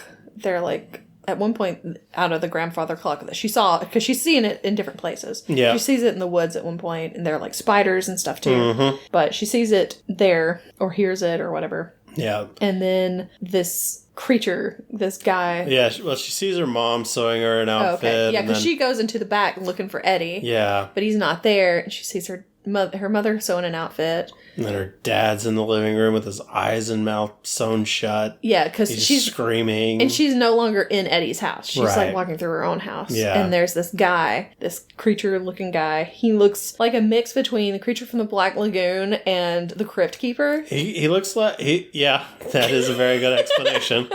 It also looks like Nemesis from Resident Evil, just not as buff. Okay. So I don't know who that is, so Yeah. I'm just going by what I know. Yours is very accurate, for sure. So he's following her around and everything, and she can't escape the house. Yeah, it's boarded up. Yep. And He pretty much just puts his hand on her face and says, "I'm going to end your suffering." And yeah. But before this happens, Eddie comes out and he's like, "Hey, Chrissy, whatever," and he sees her and she's just standing there. Yeah, her eyes are like flitting around, and he's like, hello, hey. Chrissy, what's Wake going up, on? wake up, Yeah, wake up. sleepy. He goes, I think I wrote it down. Oh, he's like, I don't like this, Chrissy, wake up. Because she's just standing and he can't wake her up. Yeah. And then that's when the guy puts his hand over her face. And she suddenly she up. starts floating off the ground. And Eddie's like, oh, I really don't like what's happening here. And her arms and her legs start twisting. Yeah, her bones start breaking. Yeah, It's jaw real breaks. bad. Her everything. jaw breaks, and then her eyes just They're gone. gone. Yeah, it's I don't. messed up. It's gross. Yeah. I was like, what just happened? We had to take a break after the first episode because this because I was happened like, right at the end. I was like, I don't know what I just saw, but I did not like any of it. Yeah, and it was I rough. need a moment. Yeah. So yeah, that happens, and then Eddie like screams bloody murder basically because somebody because it's terrifying. Yes, that has happened right in front of his face. Yep. And he can't explain it. Yeah. And then it just goes to the credits and it's like, what? So, he just straight up books it. Yep. He's out of there. He's like, I don't know what just happened, but I'm getting away. Yeah. So he leaves. His uncle comes back home and calls the cops, I guess. Yeah. Yeah. And says, I just found her like this. I don't know what happened. And Eddie's not there. So he's like their number one suspect. Yeah. Max, when all of this was happening, she noticed the lights flickered in her trailer. And then you could hear him scream across the street when it was showing from her perspective. And then she looks out the window and he jumps in his truck and he's out of there. Or his van or whatever. Yeah. He heads out. And she's like, well, that's weird, you know. But the next morning, of course, the cops are there and everything. Yep. After the basketball game, the basketball team went to Benny's. Benny's Burgers. Benny was in the first season, was the first person who saw 11. Oh, yeah. It was the guy and who he owned got the killed, restaurant. right? And he got killed by the people that's from the why facility. it's closed down now. Exactly. Gotcha. So I didn't think about that. Yep. So people have just been using it as like a hangout. And So Lucas they had a big party there. Yeah, they had a big party the night before. Lucas got drunk and he's hungover and he's puking and everything. And they're like, it's okay. It's your first hangover. That's always the worst, you know. And I don't know, man. I feel like hangovers when I'm older. No, suck. no. Because I've had one that was. I've had a lot of bad hangovers in my day. I've only had one that was bad, and it was so bad that I was like, never again. Never again. I'm done with that. And this means that my my wild days are over because nope, I can't do that. Had a good run. I was like, well, 28's the year this ends. Yeah. So the cops show up. Yes. And they're asking him questions.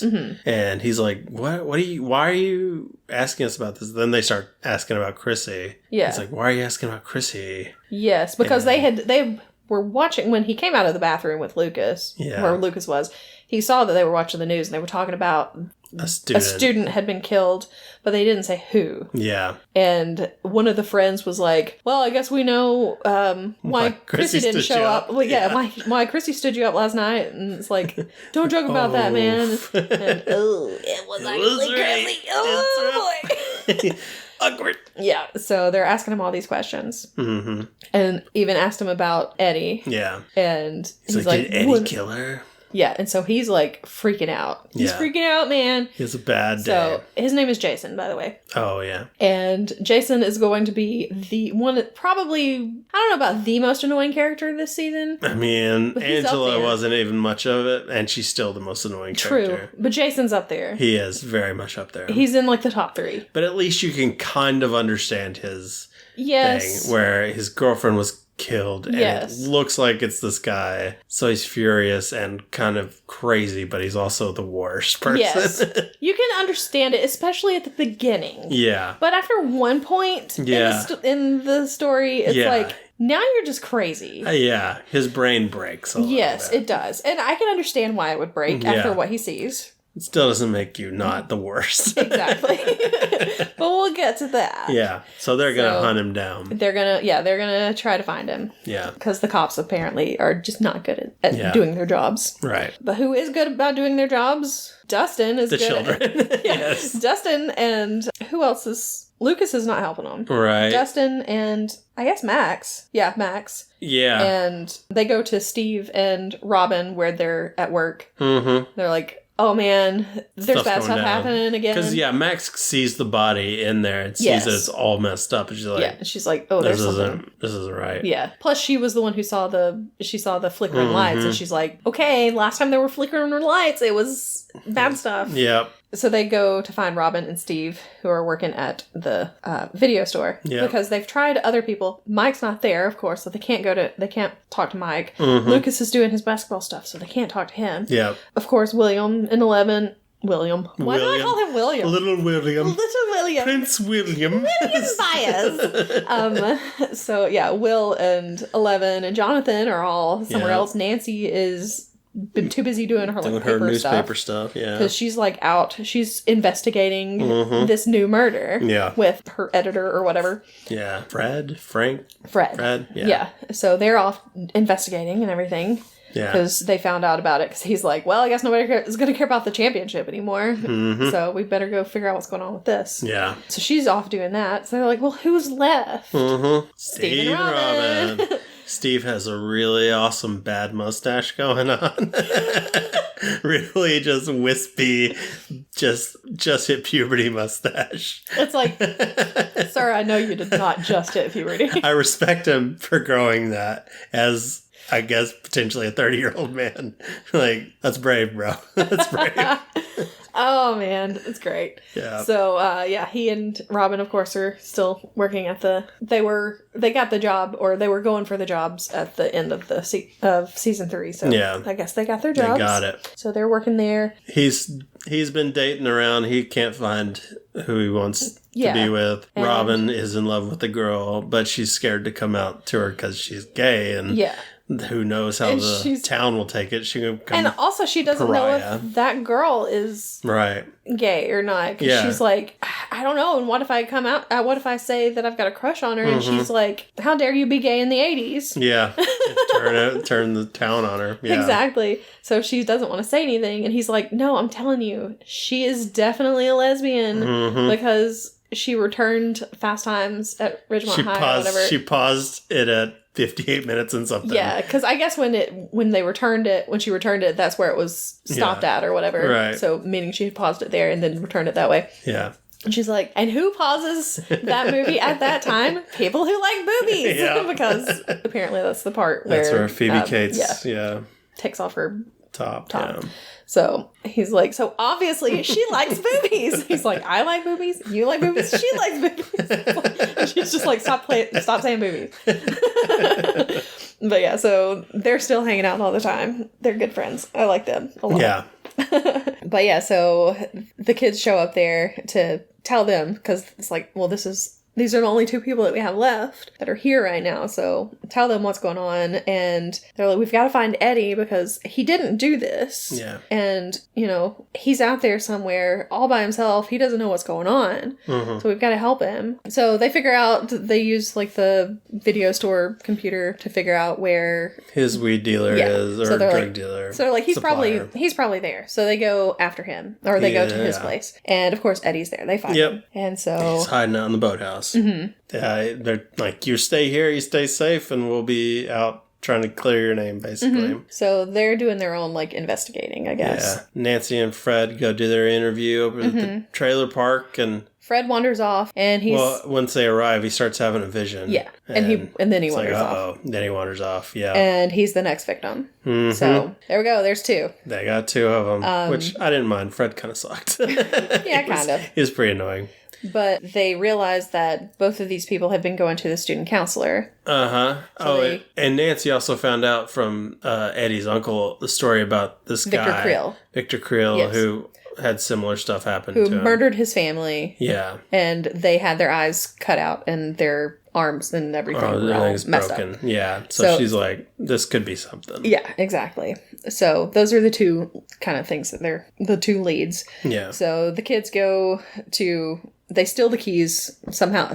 We won't get too far into it, but they steal the keys to the counselor's office. They find the files. They find out that all of these symptoms that these kids have been having, Max has them. Yeah, headaches, nightmares, nosebleeds, nightmares, all this stuff, starting to see visions, and Max is next. Yep. So they've got to try to figure out how to stop this because they don't want Max to die. Right. I mean, come on, it's Max. So Nancy and Robin go to where Victor is. Yes, they're going to try and talk to him, and they convince the director.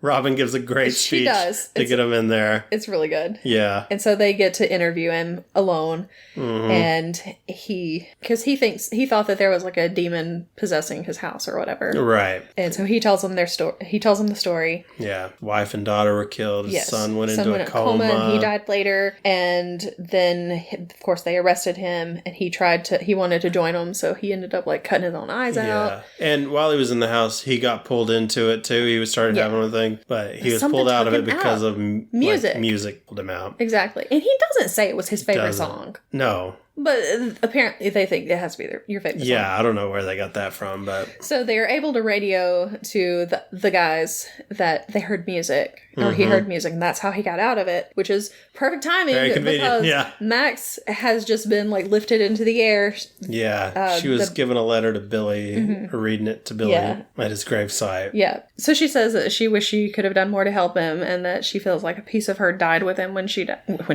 When he died. And everything, so she's feeling guilty about it, and then she's in a trance or in a vision. She starts seeing a vision. Gets her. Yeah, because we haven't said, but Vecna is what they've been calling the bad guy. He preys on trauma and guilt and all that. Exactly. So he's there for her, and he shows up first as Billy, but then he turns into himself, and he starts chasing her, and she's like the only one who has run at this point. So she runs through the upside down or whatever. Yeah. And then she gets to this spot where it's like everything is like red. Yeah. And there's like... It's like a broken apart house looking thing. Because you can see like the doors and columns and windows and everything. And there's the grandfather clock is there. So she goes there. Fred and Chrissy. Bessie. Bessie. Yeah, they're like Chrissy. They're like displayed or whatever. Yeah. And he's about to... He's surprised she got there. Yeah, he's surprised. Like, why are you here? Yeah. But he's about to kill her, and she like goes up into the air as they put in her favorite song on her Walkman. Yeah. And put the headphones on her and everything. So she's flying up into the air, and her song's playing. Yeah. And she can see like an opening to the real world where they're all trying to get her to come back. And she starts having all these memories of her with her friends and with Lucas and everything, who's also a friend, but also more than a friend, and all these memories. And she's able to run out. She rips a piece of his neck off. She does. She's rough. And he's like, excuse me? But she runs out, and he's like trying to get her to, trying to throw things at her. Yep. But she makes it out. Yep. She survives. And, like, basically for the rest of the time, she's listening nonstop to that favorite song. And I'm like, she's going to run out of batteries. Yeah, seriously. I hope they have plenty of batteries. I was very surprised. Because Walkmans, they do not last long. They do not.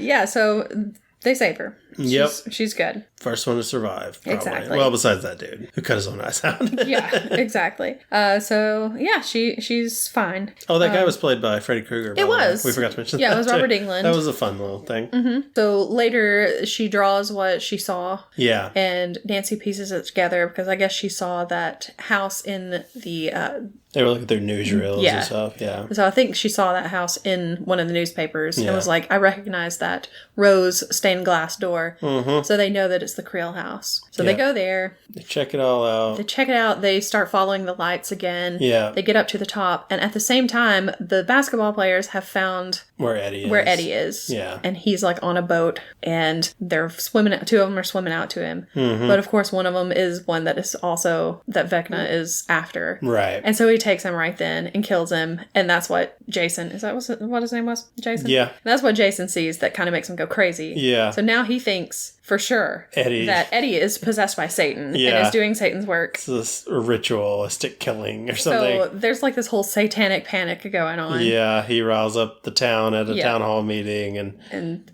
so the whole town's out to get him. Yeah, basically. And so Eddie's hiding out. Yeah, the whole Hellfire Club has been named too, so. Yeah, so all the parents of the gang are like, oh, what? Not our children? Because, they're not in a cult, which is what he thinks, but whatever. Yeah. And also at this point, Lucas he joined back up with them before that whole thing happened with Max. Yeah. Because he knew that they were going after Eddie, and he was like, I gotta stop them. Yeah. I gotta warn Dustin, because they were going after Dustin. Yeah. Anyway, so all that happens, that guy dies, and when it happens, they're in the house, and it, busts out all of their flashlights. So they're like, ooh, that's a lot of energy. Mm-hmm. So they meet up with Eddie at Skull Rock, because he's taken somebody's walkie-talkie and he gets in touch with him. So they meet up with him there. Dustin realizes that the compass when they're trying to get there, the compass was all going crazy. So yeah, he realizes the compass is messed up just like it was in season 1 when they were trying to go somewhere. And so they think that it's leading to a gate. So they head out. It goes to the lake where the last person died. Yeah. So they take a boat out onto the lake and they find where it is, the location. Yeah, and Steve goes underwater and he finds the gate. He comes back up and he's like, I found it. Yeah. But something pulls him back down. Tentacle got him. So he gets pulled into the Upside Down. He's being attacked by all these bat-looking things. And I was like, if they kill Steve, oh man, I was gonna be so mad. So mad. I can't even tell you. Love Steve now. But the rest of them, Nancy, the ones that are in the boat, Nancy, Robin, and Eddie all jump down. They swim down. They go through the gate and they help him. So they all get away. Everything's good. And Nancy and Steve are kind of rekindling a romance a little bit. Yeah, even though she's technically still with Jonathan, but Jonathan's not there. It's not going well. And Jonathan's kind of out of it. Yeah. They're not going to go to the same college, all this stuff. It's a lot of drama. Yeah, exactly. So, but you can tell that there's something kind of there. Yeah. Nothing there between Eddie and Robin, though, because Robin does not like guys. Nope. So I'm like, okay, well, There you go. Because at one point they're like, oh yeah, they were like right next to each other, and I was like, I really hope they're not. Don't try this. About to try that, but no. But they fight off all the bats with oars and such. But they can't get back in the gate because the bats are guarding it. Exactly. And this was the point where, one of 2 points where Mark skipped the intro, and I told him, stop it, I will break up with you. It was very heated arguments. Oh, man.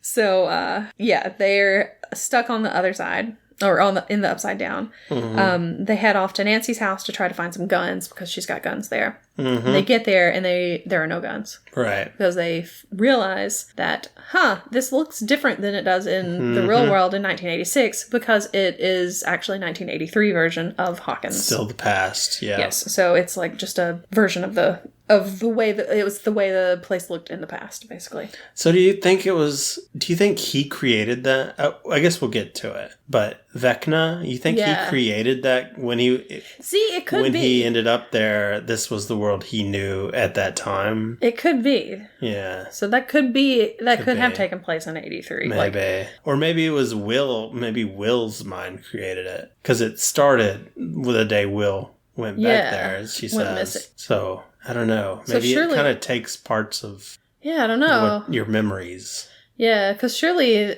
there were things there before. Yeah. Because how did the Demogorgon... Well, I don't know. I don't know. Maybe they'll explain it more eventually. Maybe. I don't know. But anyway. So yeah, it's in the past, basically. Yeah. But since they're there and people are there. All the other kids got arrested. Or not arrested. They got taken in by the cops for questioning. Yeah, so they're also... Because they were at the lake. So they're also at Nancy's house with the cops. And their parents and everything. So they're there, but on the other side. Yeah. And they can hear... What's his name? They can hear Dustin talking. So they use a light bright to write words. Send messages and everything. So you kind of see how Will was communicating in the first season through the... Christmas lights. Yeah. Which was really cool. Yeah. It was nice to see that explained. Mm-hmm. So that's all happening. So Dustin comes up with the idea that there's probably multiple gates because why would there be one in the lake? And it's just, that's where the murder took place, so that makes a gate. So maybe where the other murders were are other gates. There's a gate at each murder site or whatever. Yeah. So he's like, let's get to that gate. Yeah, so they go to, on both sides, on the upside down and the regular side, they head out to I'll get Eddie's. On bikes. They head out to Eddie's trailer because that's where Chrissy was killed. Yeah. So they think there's going to be a gate there. So they do find a gate there. Mm-hmm. And they start crawling through. Yep. Eddie gets through, Robin gets through. Mm-hmm. And Nancy is going through, and then suddenly she falls down into blackness. Back into the upside down, Yeah, and it shows Steve with Nancy, and Nancy is in a trance. Yes, yeah. And that's where we can stop with theirs, I think. Because that's where theirs kind of coincides with what's happening with Right, okay. Yeah, all right. So back to 11. Yeah, so back to 11. She is in the underground facility thing in Nevada. Yeah. And it's called Project Nina, or as I saw, Project Ninja. Ninja Project. You were like, oh, she's going to be a ninja. Yes, but no, it said Nina. Yeah. And Nina is like, it's kind of like another salt bath kind of thing from the first season. And their Dr. Brenner is there. Papa's there. Papa's back, of course. She's not happy to see him. No, she tries to run away, but they stop her. Yeah. And we were like, how dare you, Paul Reiser? You sold her out. Exactly. But they're working together. They're trying to help her get her memories back because they're hoping if they get her memories back, she will get her powers back. Yeah, because she shut everything out. She can't remember everything. Yeah. So they have like all these tapes because they were recording everything basically. Yeah. So they have all these tapes and they're showing her. They've got those playing, and she's going back through her memories and she's slowly kind of getting some of her powers back. Yeah, and she's starting to remember. She's learning things that happened in the facility, like she was bullied there by some of the others because they thought she was weak. You know what was weird though? She was being attacked by those like older kids. Yeah. And they were like pushing her around the room. And you see her in her body as present day. But she was a tiny child at that time. Yes. And they were just throwing her around the room. Right? That's messed up. It is. Because we're seeing her as her like present day self. But she's in her memories of when she was like 10 or whatever. So she's like this little teeny tiny thing. And it kind of goes back and forth between her and regular version 11 and then baby 11. Yeah, sometimes bad CGI baby 11. Yeah, it's weird. Yeah. But there's this one guy that is kind of helping. He seems to kind of be helping her out. He's like an orderly there. Orderly. And he's trying to help her control her powers. He says there was a number one who found that he could control it by remembering a sad but painful memory. Yeah, something that made him sad but also angry. I think is what it was. Yeah, that's right. And that's how he learned to control it.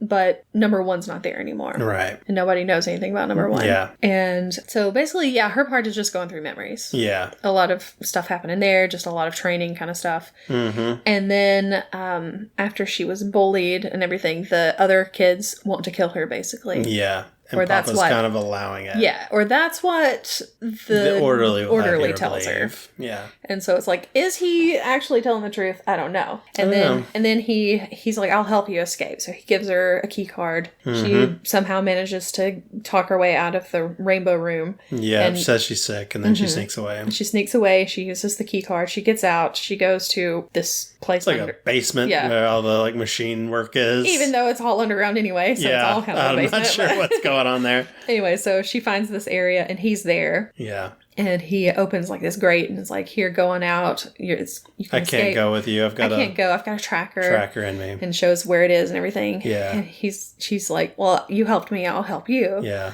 So she takes the tracker out. And before she even took the tracker out, I was like, this is a bad idea. I was like, that's not a tracker.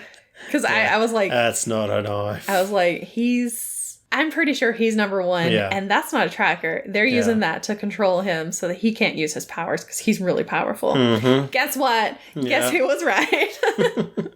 So yeah, he was number one. And that was controlling his powers or stopping his powers. And she takes it out and they go back upstairs and he kills everybody. Yep. And he tries to kill her. Yeah. But she fights back. Well, because he could tell she was upset and tried to run away. So he's like, I gotta kill you now, I guess. Well, she says something about, no, she's not going to help him or something. Yeah. He's going to do something, but she's not going to help. Yeah. And he's telling his whole story to her, too, at this time. And at the same time, Nancy is walking around the house. And the son of that guy is apparently number one. Because he's telling the story, he's walking through the story, and Nancy's seeing it happen. Yeah, so Victor Krill's son, the one who was in a coma and supposedly died, did not actually die. Yeah. And he, loved spiders for some reason. Yeah, he was real into spiders. Obviously a red flag.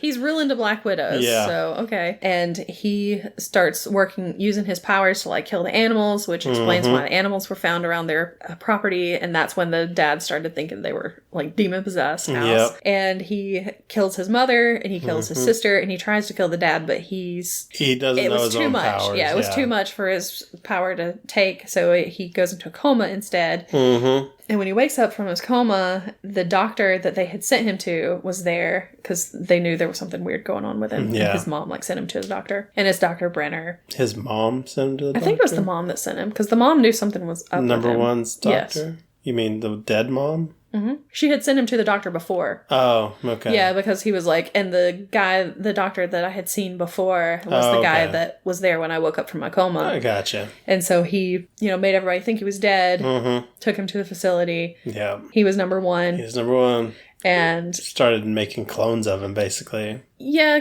I guess, but... Took his DNA, yeah, I guess. Because she wasn't really a clone, but... Well, I don't know. They just took his DNA and used it to inseminate another lady. I guess so. And so using him to make more. Yeah. Because Dr. Brenner wanted to control their powers. Yeah. Or supposedly, that's what he said. Right. So yeah, he was the one who killed all the OG kids. He was number one. He was, and she doesn't want to help. Mm-hmm. Oh, sorry. We were talking about Nancy, but it all kind of goes together. Yeah. So while he's telling Nancy, or while Nancy's finding all this out, 11 is also finding it out. Yeah. And in the past, I guess, because it's in her memory. And he tries to kill 11. Yeah, floats her up in the air, starts breaking bones. Yep, and her eyes are starting to bleed and everything. Yeah. And she fights back, though. Mm-hmm. She uses her powers and fights back, and she sends him into the upside down. Yep. And that's how he gets there. All his skin gets ripped off. Is the worst part of the whole series to me, probably, this part. Because I was just like, this is ridiculous. And he turns into Vecna. He's Vecna. Bad guy. And so now 11 knows his story. Mm-hmm. And Nancy knows what happened. Yeah. And that's basically where it ends, right? Pretty much, I think. What was the last part? I think that was pretty much it, where, we see him, and then I think that's it. Because you're like, don't end that, or something like that. Yeah, I forgot what it was, because I was like, you're going to end right there, aren't you? I'm pretty sure that was it. Okay, and it ended right there. Yep. Yeah, so he's the bad guy, and maybe she's got her powers back. Hopefully, because... If not, she got her memories. Yeah. So... Nancy's in the upside down. Mm-hmm. And Nancy's in the upside down. Or is she in the upside down? Because she fell through. Maybe she went into a dream right there. But she was still down there with Steve. Oh, that's right. She's with Steve. Because Steve's like, Nancy. That's right. Yeah, so she technically is in the upside down, but she's also having her vision. But she's not where she thought she was. Yeah. Yeah. So all of that's happening, and then also Mike and Will and Jonathan are heading down to try to get 11 from Nina, from the Project Nina, so that I guess they can get her to Hawkins. Yeah. And then everybody will be going up against Vecna. Yeah. It should be exciting. I'm looking forward to it. And then what's going to happen with Hopper and Joyce? Are they going to get there too and fight? I don't know. I don't think so. I think they're just Or are they just going to be stuck there? They're just going to be kissing. They're just kissing the whole time. They're just kissing. Just cuts back to them. They're just kissing. Because isn't only 2 episodes? Yeah. 2 really long episodes. Yeah. They're 2.5 hours or something. But yeah, it's just going to be 5 hours of Joyce and... Just smooching. Joyce and Hopper smooching all the time, yeah. Meanwhile, Smooch.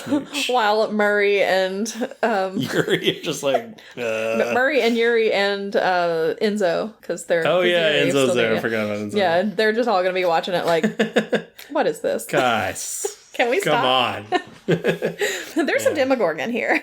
Come on. But yeah, I enjoyed this. I thought it was good. I'm looking forward to seeing how it goes. Yeah. Because I wasn't really that excited because it's been so long. I didn't really like the third season that much. Yeah, I feel like I remember the third season not being great. I feel like the second season was my favorite. I liked the first one a lot. And then I think I like the second one better. I think the first was my favorite. Yeah. Okay. I know a lot of people really like the second one until that episode where Eleven goes to Chicago. Oh my gosh, the worst episode ever. That was so dumb. But anyway, so we'll see how it goes. Yeah, we'll have to do an episode. It'll be after it's been out for a week or kind of like this more, one. Maybe. I don't know, because I know that our next episode we already have planned, and the one after, so it might be after that. I'm not really sure. We'll eventually get there. Yeah, so that'll give people a little time to watch it, hopefully, before, because we're doing this one really late, considering that it came out Memorial Day. Yeah, but you know, we finally had time to watch it. Mm-hmm.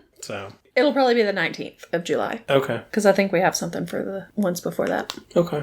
So now let's move on to our... We're going to eat our snack real fast. Snack episode, snack portion. And what goes better with Stranger Things? What's it all about? Nerds. Yep. So we have nerds being nerdy. We got a strange nerd We got snack. some nerd snacks. I love nerds. Do you like nerds? Yeah, I like nerds. Nerds are the best. Mm-hmm, they're good. They're very underrated candy when people are talking about candy. Nobody ever's like, man, you know what my favorite candy is? Nerds.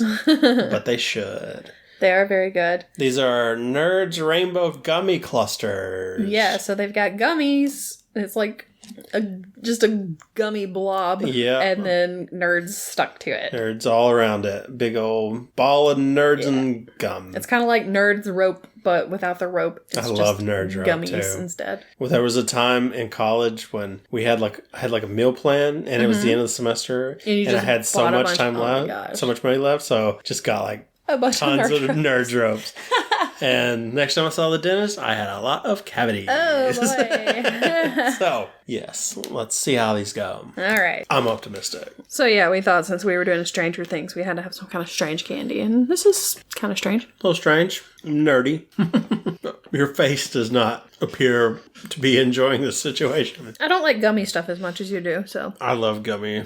I'm a gummy mummy. I do think I like eating Nerds by themselves more. Mm-hmm. And just like, I would prefer just a box of Nerds and a box of gummy candy. Mm-hmm. And I would probably be better off. But I enjoy it. And the gummy is like a cherry flavor too, so I appreciate that. Mm-hmm. I like cherry flavored gummies. Yeah. I guess it's cherry. It's either cherry or strawberry. It's some kind of a thing something like red. Mm-hmm. It's red flavored. So, yeah. I like how they fall off when you bite them, too. I like them. I could eat a bag of them. They're fine. And this is coming from us when we're really hungry, too. So if you're just saying it's fine, that's pretty rough for the Nerds gummy clusters. I think I prefer the rope, though. That rope's really good. See, I don't know if I've ever had the rope. It's really good. What is the rope made of? Kind of similar. I think it's not as gummy, though. It's like softer. Okay. Kind of more like a Twizzler kind of thing. Maybe not Twizzler. That's harder. I don't know. But something in that kind of vein. A softer version of that. I feel like there's something out there, but I can't think of what it is. But yeah, it's good. Well, I'll have to try it at some point. I'll have to. You don't have to. But I will eat it anytime. I mean, we don't have to do it for the podcast, but you know. I want to be there when you try it. We can meet in the middle of the rope like Lady in the Tramp. No, we're not Lady in the Tramp. Let's Lady in the Tramp it. Oh, jeez. So what do you give it? I'm going to give it a 5, I think. 5? Yeah, it was fine. Okay. I'm going to give it a 7. I liked it. It was good. But yeah, prefer regular Nerds. Yeah, me too. Yeah. All right.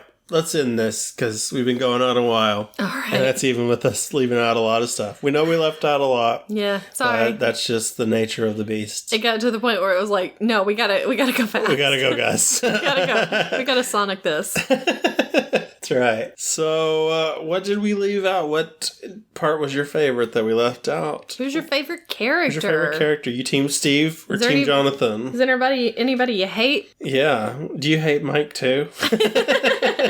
Tell us why. But yeah, if you want to talk to us, we're on Twitter at HavingFunCast or on Facebook at HavingFunPod. Or you can send us an email at havingfunpod@gmail.com. Mm-hmm. And so, yeah, we're going to head out. So y'all go have fun and we'll see you next week. I'm sorry. That's just funny. Bye. Bye. No one's going to know what we're talking about. There's a sock in the floor and I'm playing with it.